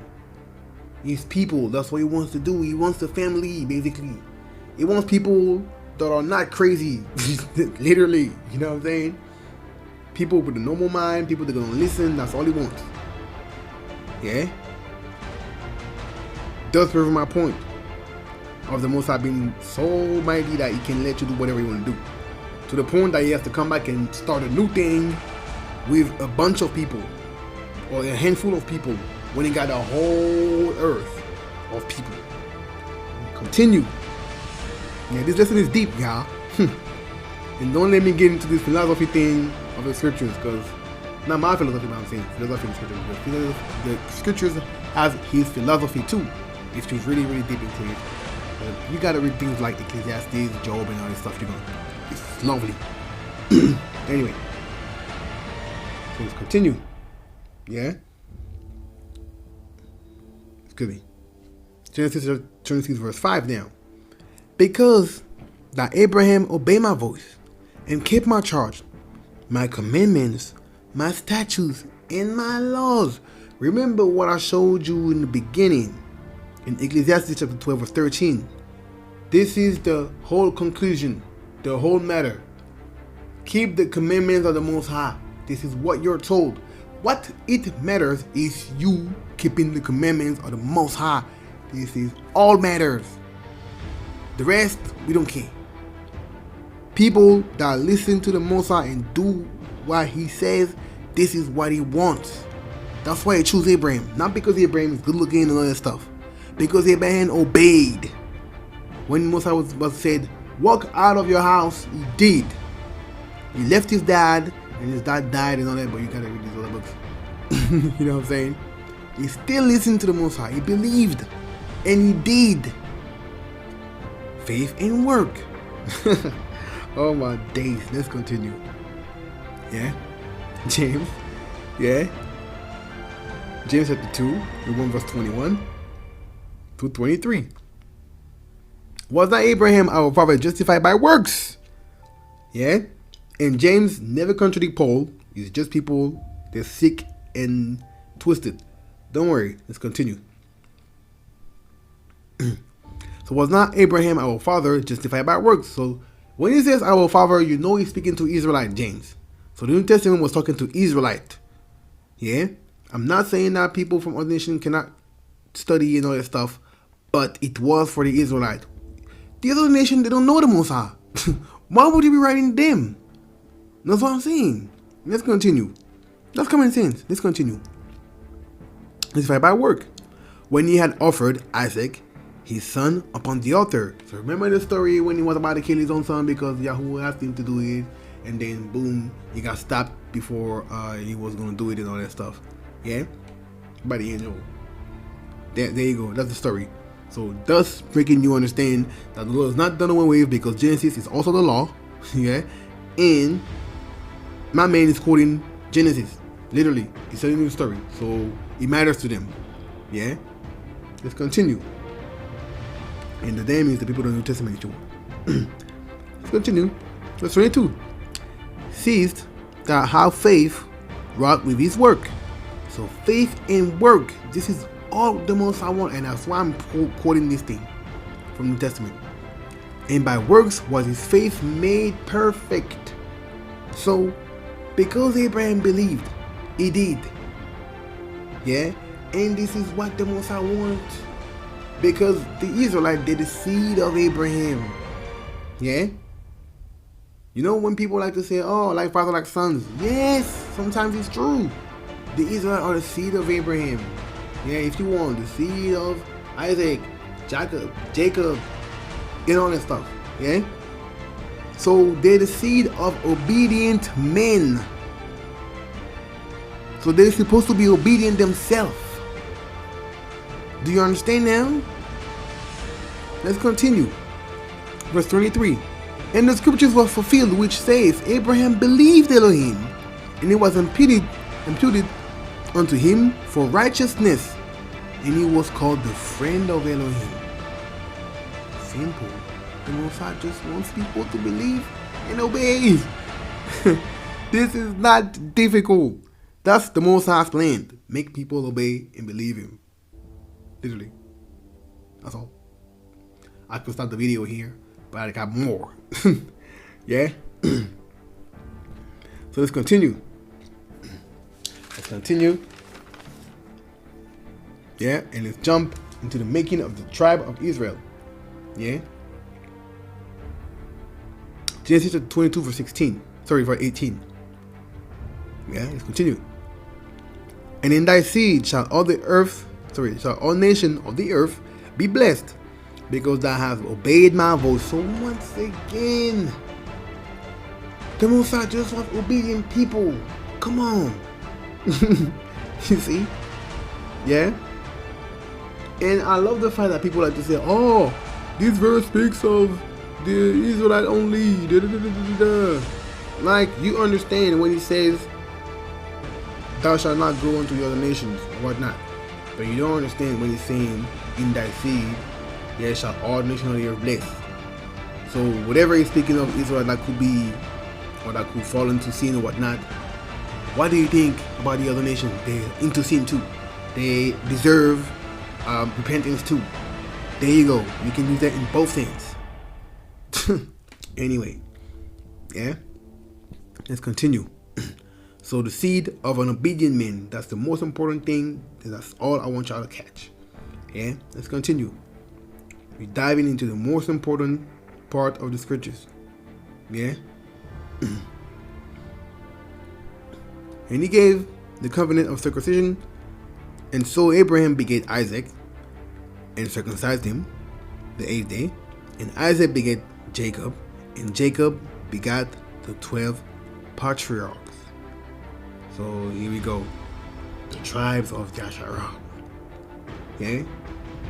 Literally. Yeah? You get a precept to that. But before anything, we want to understand why the tribe of Israel and not the other sons of Abraham. Because Abraham, once, he didn't only have Isaac. He had Ishmael and these other children with Keturah and all that stuff. Yeah? And there's a lot of people that come from Abraham. The Moabites and the Ammonites, they're also of Abraham because they're the son of Lot. Lot was Abraham's nephew. So we got a lot of people. Why Israel? Once again, this is all about obedience. Check this out. If you read these books that people do not read, so you're going to understand. Jubilees chapter 15, yeah? 81 verse 28 to start. And do you command the children of Israel, and let them observe the signs of the covenant for their generation as an eternal ordinance. So you Christians talking about the lies down the way, it's eternal ordinance. So here we go. Let's continue. And they will not be rooted out of the land. So obviously, you don't respect the covenant, you were rooted out of the land, kicked out. And that is what's happening to us. This is why we scatter everywhere. Look at us Negroes. Heiko. Cool. Yeah, let's continue. Now we want to Jubilees chapter 15 verse 29. For the command is ordained for a covenant, that they should observe it forever among all the children of Yahshua. Verse 30 now. For Ishmael and his sons and his brothers, yeah, the other sons of Keturah and all that stuff, yeah, and Esau, yeah, and check this out, the white people are not Edomite. Yes, they're not, because they're not my brothers. One. Let's continue. Yahuwah did not cause to approach him. So basically Ishmael and all these people, yeah? Yeah? Let's continue. And he chose them not. He chose them not. Yeah? Because they are the children of Abraham. Because yes, Esau is the son of Isaac.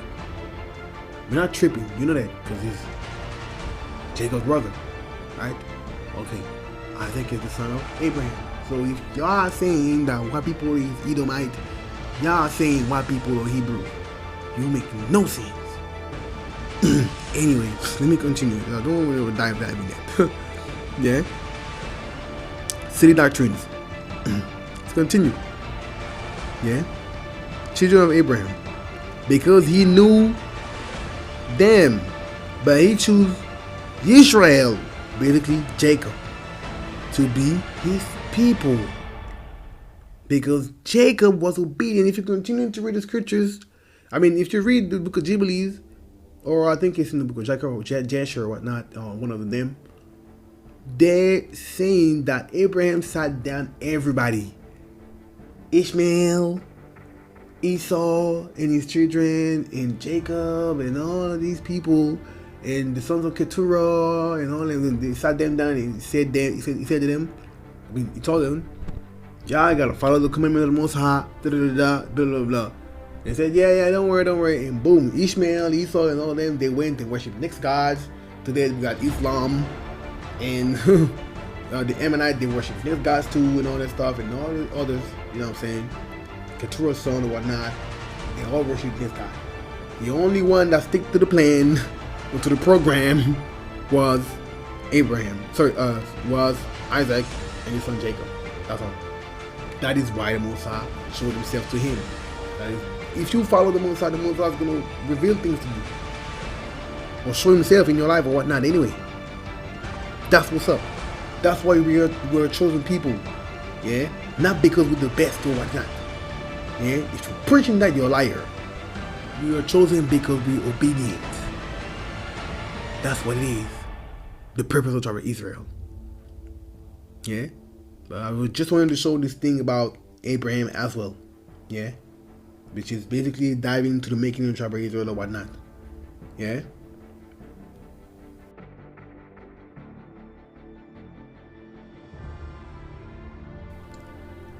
So now we're diving into the true purpose of the tribe of Israel.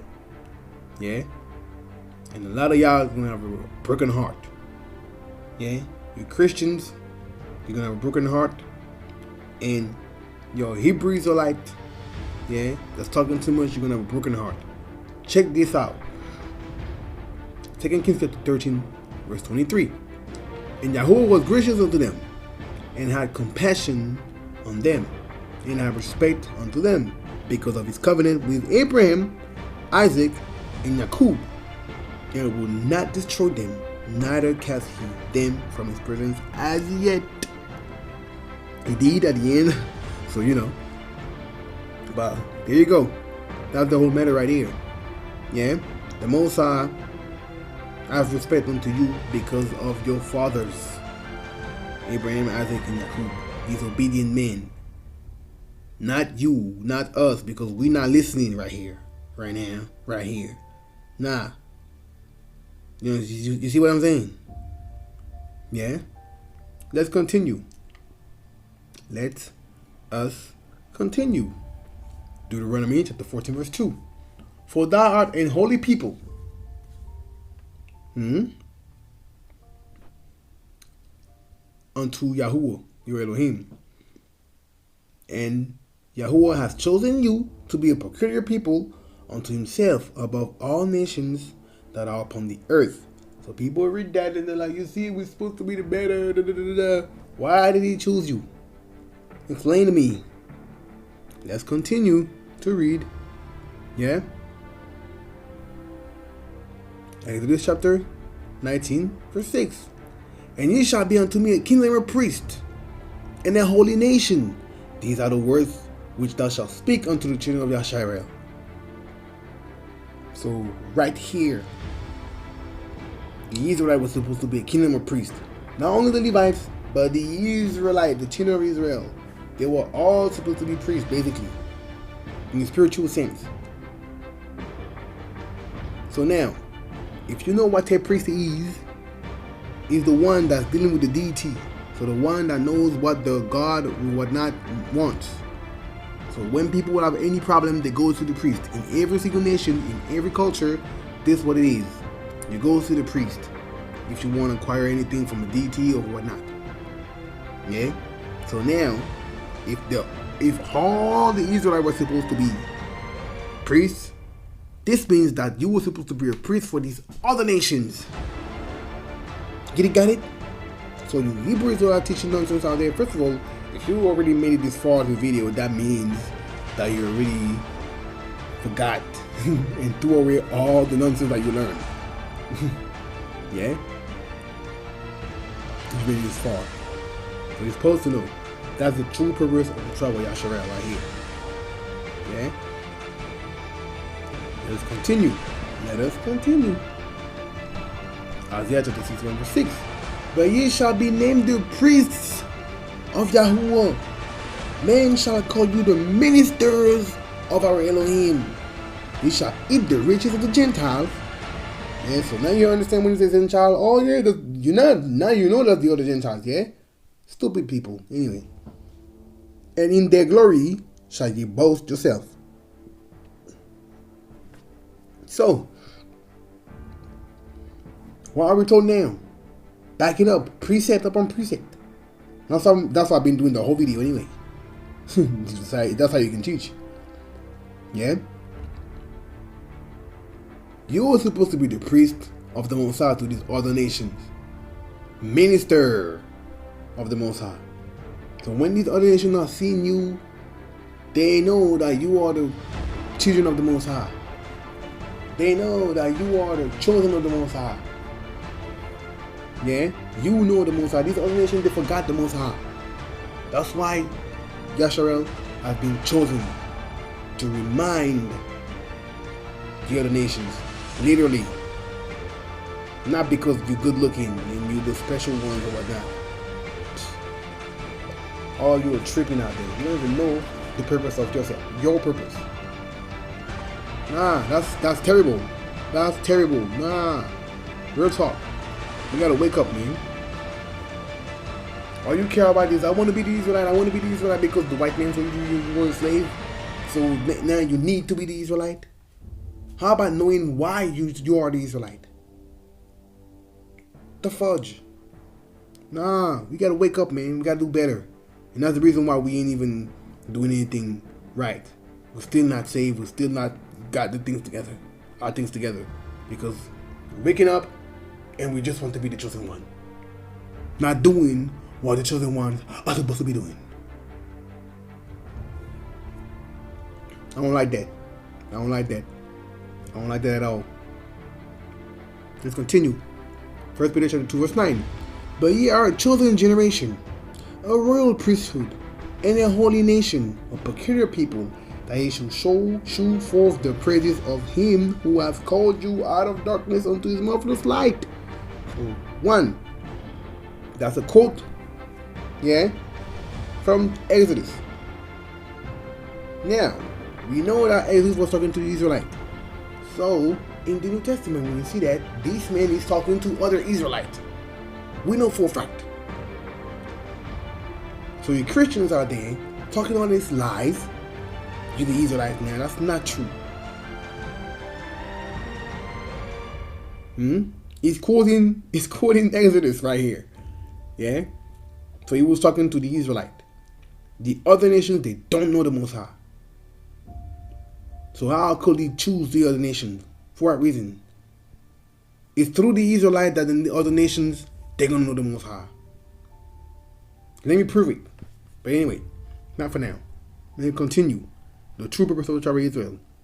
Yeah? Romans chapter 15 verse 16. Romans chapter 15 verse 16.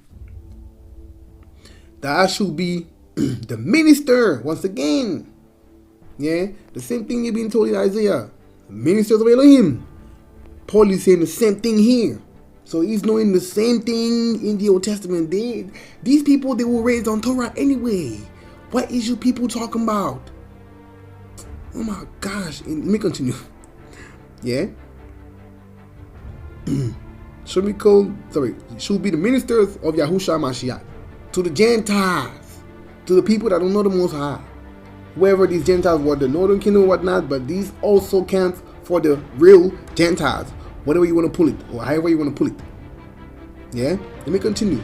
Ministering the gospel of Elohim, that the offering up of the Gentiles might be acceptable, being sanctified by the Ruach HaKodesh. Yeah? Or the Holy Spirit is wrong. Yeah? So, here we go. The purpose of Torah Israel right here. In your face. All the way from the Old Testament to the New Testament, they're saying the same thing. Everybody's saying the same thing. Nothing is new under the sun. Yeah? Let's continue. 1 Peter chapter 2 verse 5. Ye also, as lively stones, are built up a spiritual house and a holy priesthood to offer up spiritual sacrifices. Spiritual sacrifices, not literal, yeah? Acceptable to Elohim by Yahusha Mashiach. So, this priesthood is for the Israelite. Not any other nation that wants to join on board, you're welcome. Because that's the purpose anyway. Yeah? But do not forget who are the Israelites. And Israel, do not forget your purpose. Because people are all confused. On the other end of the spectrum, you got people saying that, oh, we don't need the Israel anymore, we're Christians, we don't care. And then on the other side of the spectrum, you got people saying, we're the Israelites, we don't need the other ones. what is y'all saying? Why is this confusion? You see what I'm saying? Yeah? But when you put it into perspective, you see it makes sense. I'm not no superhuman, yeah? I just read and I listen when I read. Because they're talking to us literally. Yeah? You gotta pay attention to it. Okay. Let's continue. Yeah? Look, I told you we were gonna read from Genesis all the way to Revelation. And people saying the same thing. Yeah? Revelation 5 verse 10. And has made us unto our Elohim kings and priests, and we shall reign on the earth. This was the song that the people up there envisioned of John. The people, his elders and the creatures or whatnot, they were singing. Yeah, this was the song. Now then, further proof that they were only singing it, but this is what's going to happen. Check this out. Revelation chapter 20 verse 6. Blessed and holy is he that hath part in the first resurrection. On such the second death hath no power. Yeah? But ye shall be priests of Elohim and of Hamashiach, and shall reign with him 1,000 years. Booyah! In your face. So all the way Exodus, the Israelites, they were supposed to be a priesthood. In the middle, Isaiah, you're supposed to be a priest, minister of the Most High. Before the end, New Testament, you still need to be a priest. At the very, very end of the world and all that stuff, you are supposed to be a priest again. You know what I'm saying? Knowing what the Most High wants. That's the purpose of man. I told you from the beginning. So the purpose of the man is the purpose of the tribe of Israel. It's all connected. The Israelites, they were supposed to show to the whole world the Most High. Literally. That's your role. Like, don't get twisted or confused. Easy. Okay? Deuteronomy chapter 7 verse 6. Deuteronomy chapter 7 verse 6. For thou art an holy people unto YAHUAH your name. YAHUAH Elohim has chosen you to be a special people unto him above all people that are upon the face of the earth. To remind y'all. Yeah? Let's read verse 7 now. YAHUAH did not set his love upon you, nor choose you, because you were more in number than any people. So the Most High did not choose you because you better. No. Or because you so whatever. No. Stop tripping. Yeah? For ye were the fewest of all people. Verse 8. That's why it's important to continue to read. But because YAHUAH loved you, and because he would keep his oath which he has sworn unto your fathers. Not you, but to your fathers. Yeah? Hath YAHUAH brought you out with a mighty hand, and redeemed you out of the house of bondmen, from the hand of Pharaoh king of Mizraim. So here we go. The reason why is because you are the children of an obedient man. So you Negroes out there, you're waking up now. You're an Israelite. Yes, you are. But stop tripping. Humble yourself and do your job. The real job. Now, I truly understand we got to wake up first before we want to wake up people. I'm all for it. That's why I'm doing this video. Yeah? But don't forget to mention that we're supposed to wake up the other people too, the other nations too. Or the remnant of people that's going to want to be waking up off them, because there's also a remnant among us. You know that there's some Israelites that are not going to be saved. You know that. Let's continue. Being Israelite is not a freaking passport for heaven. Wake up. Yeah? Now let's continue and check the purpose of the Messiah.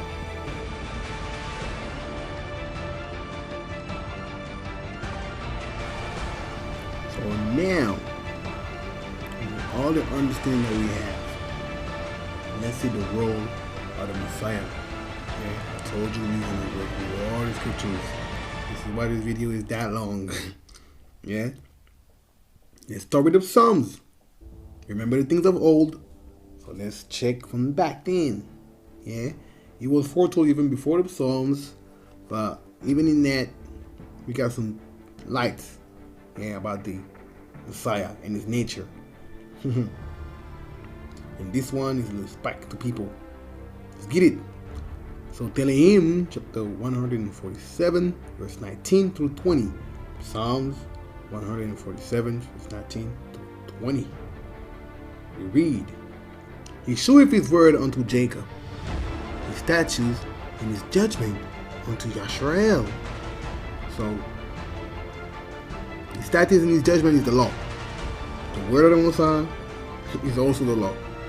And all these other things that come from the scriptures, basically. Yeah? The spirit and all that stuff, the inspiration and all that stuff, that's all the word of the Most High. The commandments and all that stuff, it's all one and the same, basically. Yeah? Let's continue. Let's continue. Verse 20 now.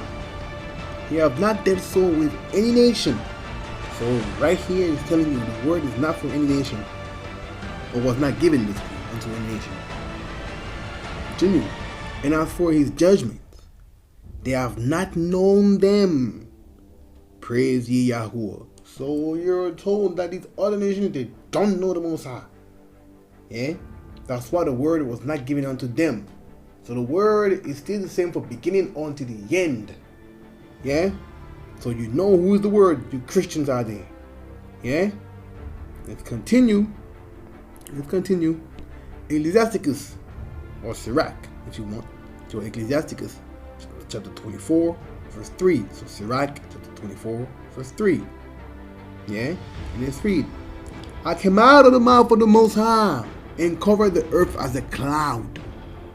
Remember, you're told the Most High, when he creates, what did he do? What did he do? Let there be light. Let there be this. He was talking the words. So this thing that came out of the mouth of the Father, or the mouth of the Most High, is the word. The word. Yeah? Let's continue. Let's continue. Check this out. Let's continue. Yeah? Verse 8 now. Verse 8. So the creator of all things gave me a commandment. So this thing that came out of the mouth of the Most High, that's what he's saying. That the creator of all things gave me a command. And he that made me caused my tabernacle to rest, and said, let thy dwelling be in Jacob, and thy inheritance in Israel. So this word was given unto the Most High. That's the connection with Psalms. Yeah? The Psalms, when they're telling you that the word was given to our Israel. Yeah? Okay. Because anything that comes out of people's mouth is words, right? I mean, most times. Yeah?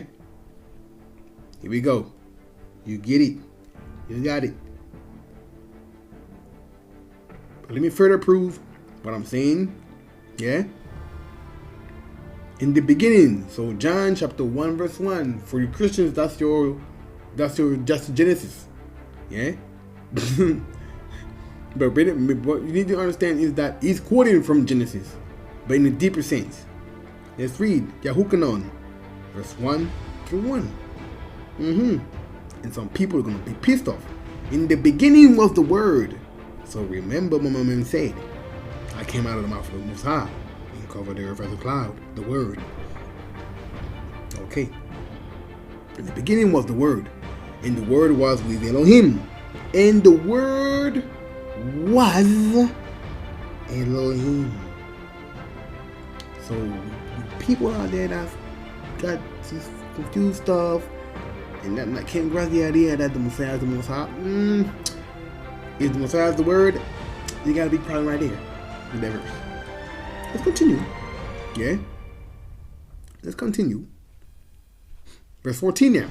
And the word was made flesh. So he became real matter. He became something. Yeah? And dwell among us. and we beheld his glory, the only, the glory as the only begotten of the Father. Yeah, and the word in Greek is monogenes, which means not the only begotten, but basically the special one. Basically, one of the of his own kind. Let's continue. Full of grace and truth. There you go, full of grace and the Torah. Yeah, the word of the Most High. It became flesh. We were told that in the beginning the word was the Most High, and at the same time it was the Most High. So what's hard to understand? Yeah, that Yahusha and Yahuwah are one and the same. There's nothing crazy. Yeah, well, because he said, my father, what? So what? The Most High can do whatever he wants. His ways are not your ways. So why is it supposed to make sense to you what he's doing? Anyway, let's continue. Isaiah chapter 55 verse 11. So my word be that go forth out of my mouth. My man told you the same thing in Ecclesiastes. I came out of the mouth of the Most High. Yeah? Let's continue. So my word that be that go forth out of my mouth, it shall not return unto me void, but it shall accomplish that which I please. So here you go right there. That the Most High does not need to suit you. I said that many times. I don't know why people are crazy. How could it be the Messiah? How could the Messiah be the Messiah? Yeah, let's continue. And it shall prosper in the things whereto I sent it. Okay, so this word can be manifest, yeah, and can do things. The word of the Most High. Yeah. Okay. So it's not a lesson on Yahusha is the Most High or whatnot, but I'm coming with it, and you're gonna see I'm gonna shut down a lot of devils. Yeah. Let's continue. Yeah. So now that we knowing that this word was given unto the Israelites, yeah. Now we understand why Yahusha says that in Matthew chapter 15 verse 24. Matthew chapter 15 verse 24. But he answered and said, I'm not sent but unto the lost sheep of the house of Israel. These are the nations, they don't know the Most High. What Torah do they have that's going to tell them that the Messiah is coming, a prophet unto Moses and all that stuff? They don't have none of that. The Greeks or the Arabs or all the nations, the Chinese, they don't have that. What do they know about the Most High? But the Israelites knew. So that's why he sent unto the lost people of Israel, because they know he's coming. What do you mean? People get it confused. Wake up, man. Yeah, let's continue. Matthew chapter 10 verse 5. Or Matthew chapter 10 verse 5. These 12 that who shall send forth, disciples, right? Okay. And commanded them, saying, go not into the way of the Gentiles. So don't go see the Gentiles. Let's continue. And into the city of the Samaritans enter ye not.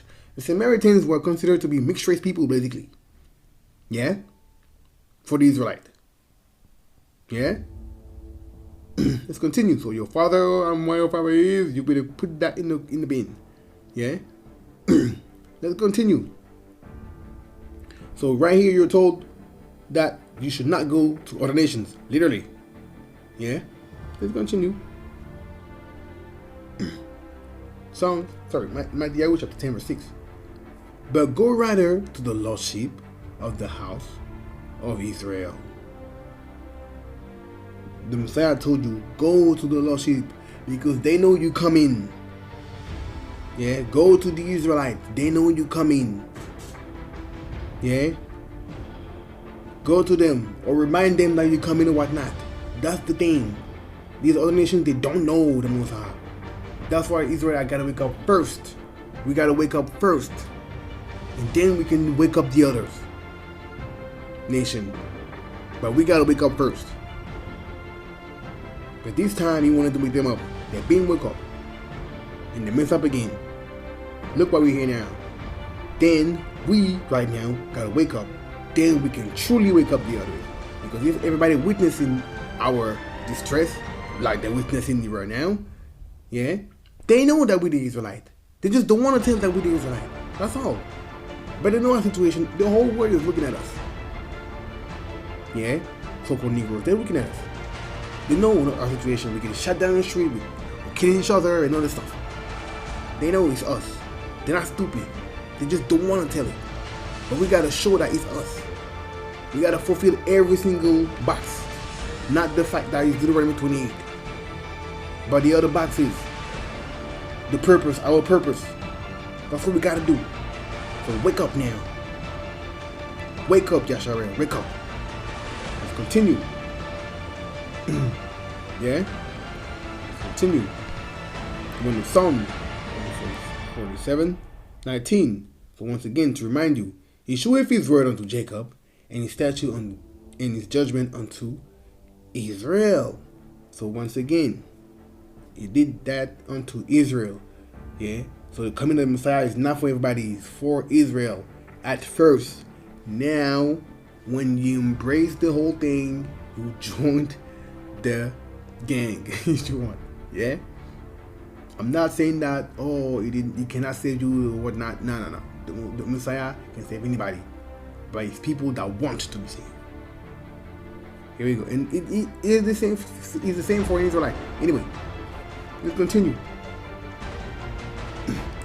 Let's continue.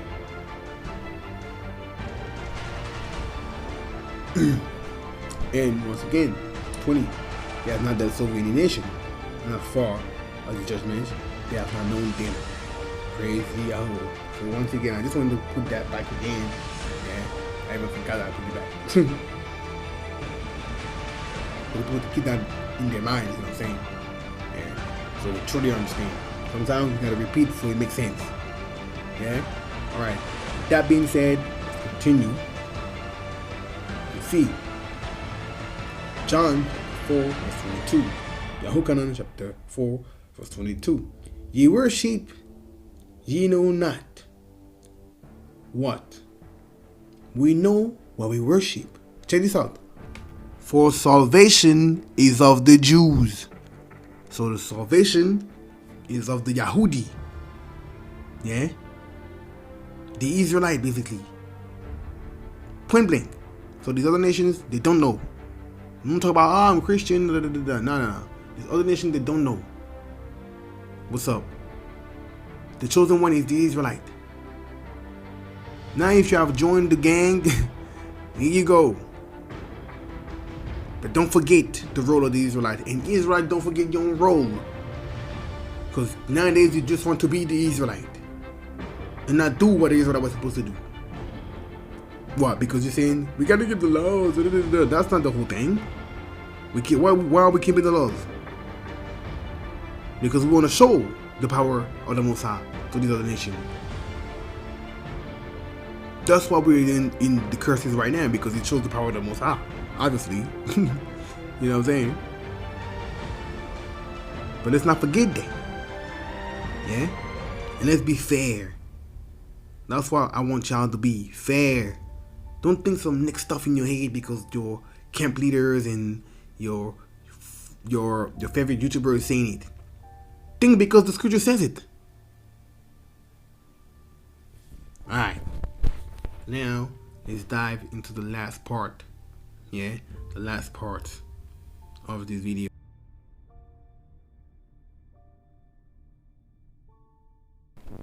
So now, we are the 6th part of this topic lesson and investigation video about the Most High's plan, yeah, that we quite understand now, and Israel the mission.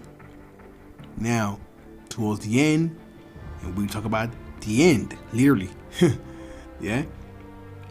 So, let's read Zechariah chapter 8, verse 21 to 23.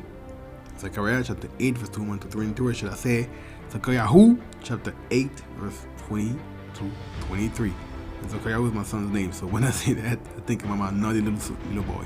Anyway, I'm not talking too much. Yeah.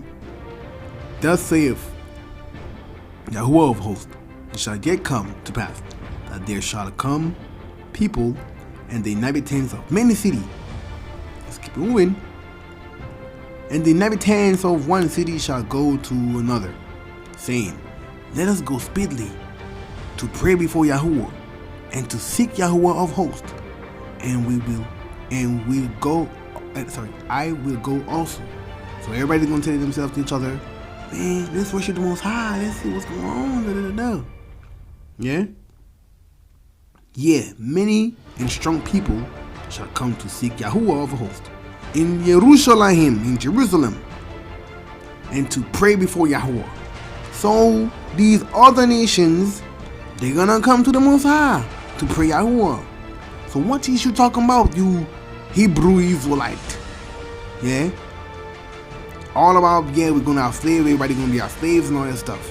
What is you talking about? Yeah? Why are you guys isolating scriptures? Let's keep it moving.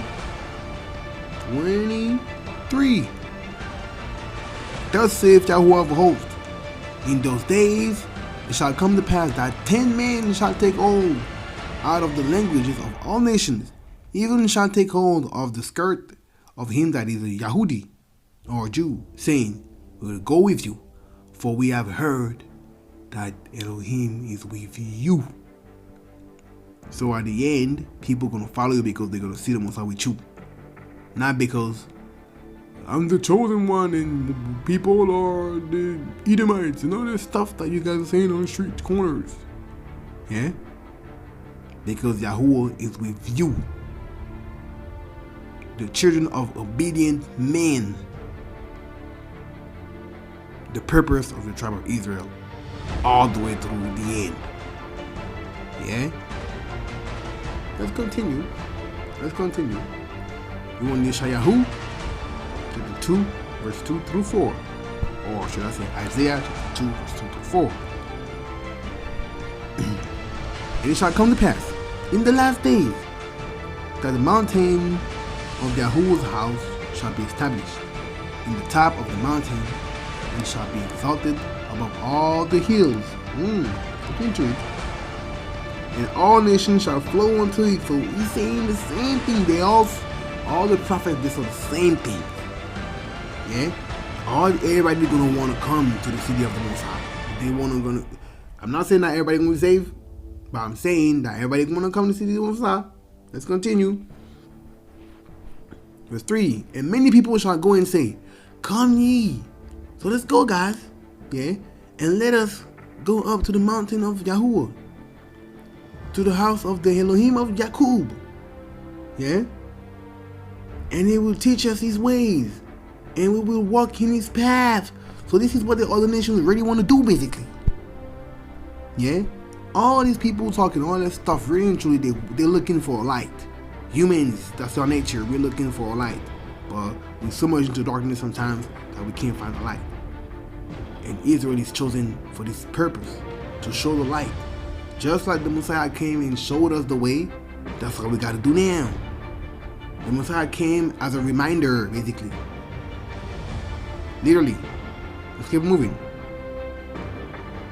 They walk in his path. For out of Zion shall go forth the law.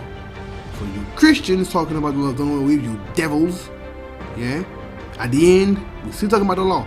Let's keep it moving. And the word of YAHUAH, which is the law, basically, the commandments and all this stuff, yeah, from Jerusalem. So if the law shall come out of Zion, and we know the law is the word, but the word is got to come out of Jerusalem. This Zion stuff is near Jerusalem, very near, basically the same place. Yeah. So y'all people on YouTube talking about Zion is freaking, what were they saying again? Mount Kenya, and then Jerusalem is in South Africa. That's bull crap.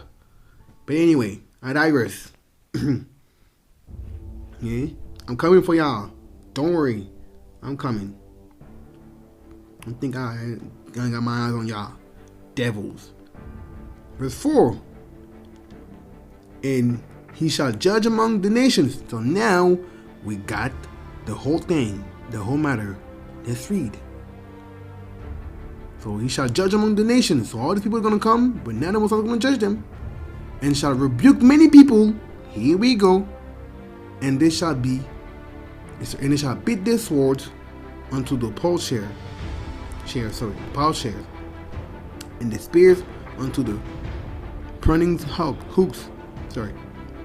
Nations shall not lift up sword against nations, neither shall they learn war anymore. So a lot of people are going to be judged, and a lot of things are going to be going on, but after that, wars and all this stuff is going to stop. Yeah? So, you got the whole matter right there. Yes, people are going to be judged, other nations are going to be judged, but a lot of people, they're going to want to follow the Most High.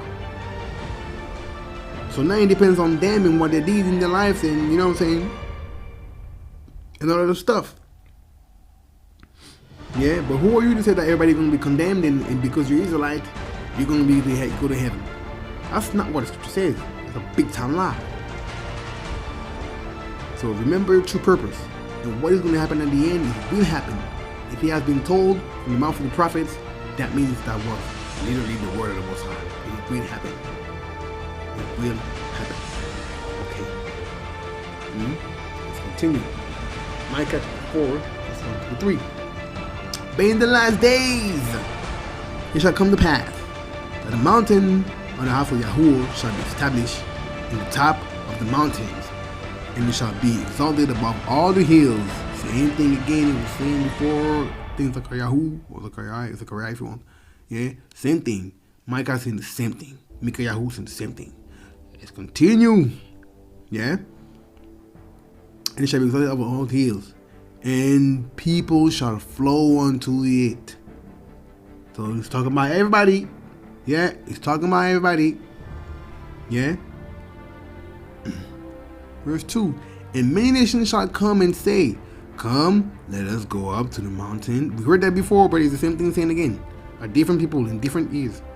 To the mountain of YAHUAH, and to the house of Elohim of Jacob, and he will teach us his ways, and we will walk in his path once again. For the law shall go forth out of Zion, and the word of YAHUAH from Jerusalem. And once again, the prophet is saying the same things. Okay? Many nations are going to want to work with the Most High at the end, because we're going to be able to show them what the Most High is, if we wake it up for real. Yeah? Verse 3 now. And he shall judge among many people, and rebuke strong nations afar off, and they shall beat their swords into plowshares, yea, in their spears into pruning hooks. Yeah, nations shall not lift up sword against nations, neither shall they learn war any more. So the prophet is saying the whole same thing. Yeah, verse 4 now. But they shall sit every man under his vine and under his fig tree, and none shall make them afraid, for the mouth of YAHUAH have spoken it. For the mouth of YAHUAH of hosts have spoken it.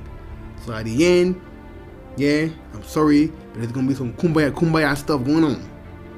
I'm not saying everybody, but there's gonna be some kumbaya stuff going on. No more pain, no more war and all that stuff. This is what you're told. Yeah? But the Most High will judge. So don't get everything mixed up. Yeah?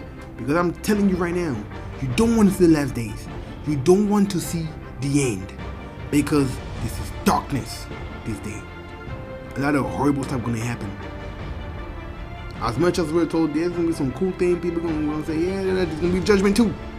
You don't want to see that, because you don't know if you're gonna be judged. Me and you, we don't know what's gonna happen at the end. Yeah? So y'all need to calm down when you're talking about you're gonna be judged, people are gonna be burned, da, da, da, da. You don't know if you're gonna burn. Let's keep it moving. I'm warning y'all.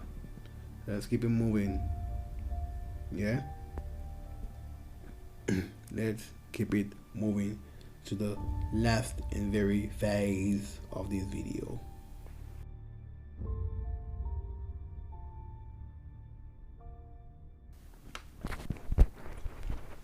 So now we're in the 7th part of this lesson. And I really, really thank you if you made it this far. Yeah. I hope you've learned a lot. Yeah. So let's read. This phase of this lesson is talking about preaching the gospel. So Psalms chapter 145, verse 11 through 12. Delaying chapter 145, verse 11 through 12. They shall speak of the glory of the kingdom and talk thy power. Verse 12. To make known to the sons of men, so the sons of Adam, yeah, these other nations, his mighty acts and the glorious majesty of his kingdom. So all the way in Psalms, the gospel was foretold. That's scripture fulfilling. Yeah, that's what we all got to do. Israelite or people that's waking up now, they understanding who the Israelite is, the scriptures is, blah blah blah. That's all what we gotta do. Speak the glory of the kingdom of the Most High. Preach the kingdom's coming. The gospel. Here we go. And that's the Old Testament right here. Yeah? Let's continue.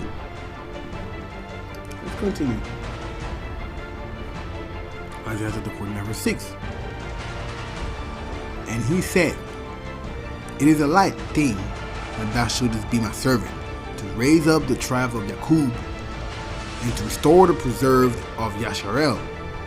I will also give thee for a light to the Gentiles, that thou mayest be my salvation unto the end of the earth. Even if you believe, he said, light to the Gentiles, he was talking to the Israelites, it still works for the other nations. Because you're supposed to be the salvation unto the ends of the earth. In the Hebrew, it's the same thing, the ends of the earth. Yeah? Whatever you believe, people is going to be scattered at the end of the earth, but there's still going to be Gentiles over there with you, an Israelite.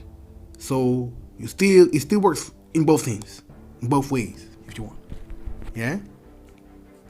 Let's continue. In the book of Acts, chapter 13, verse 47. For so hath YAHUAH commanded us, saying, I have set thee to be a light of the Gentiles, that thou should be my salvation unto the end of the earth. So even in the New Testament, they knew what was written in the prophets, in the so-called Old Testament. Yeah? Here we go. Same thing again. Yeah? The same thing is being told. The salvation unto the end of the earth. So you gotta preach the gospel. That's all. Yeah? Let's continue. And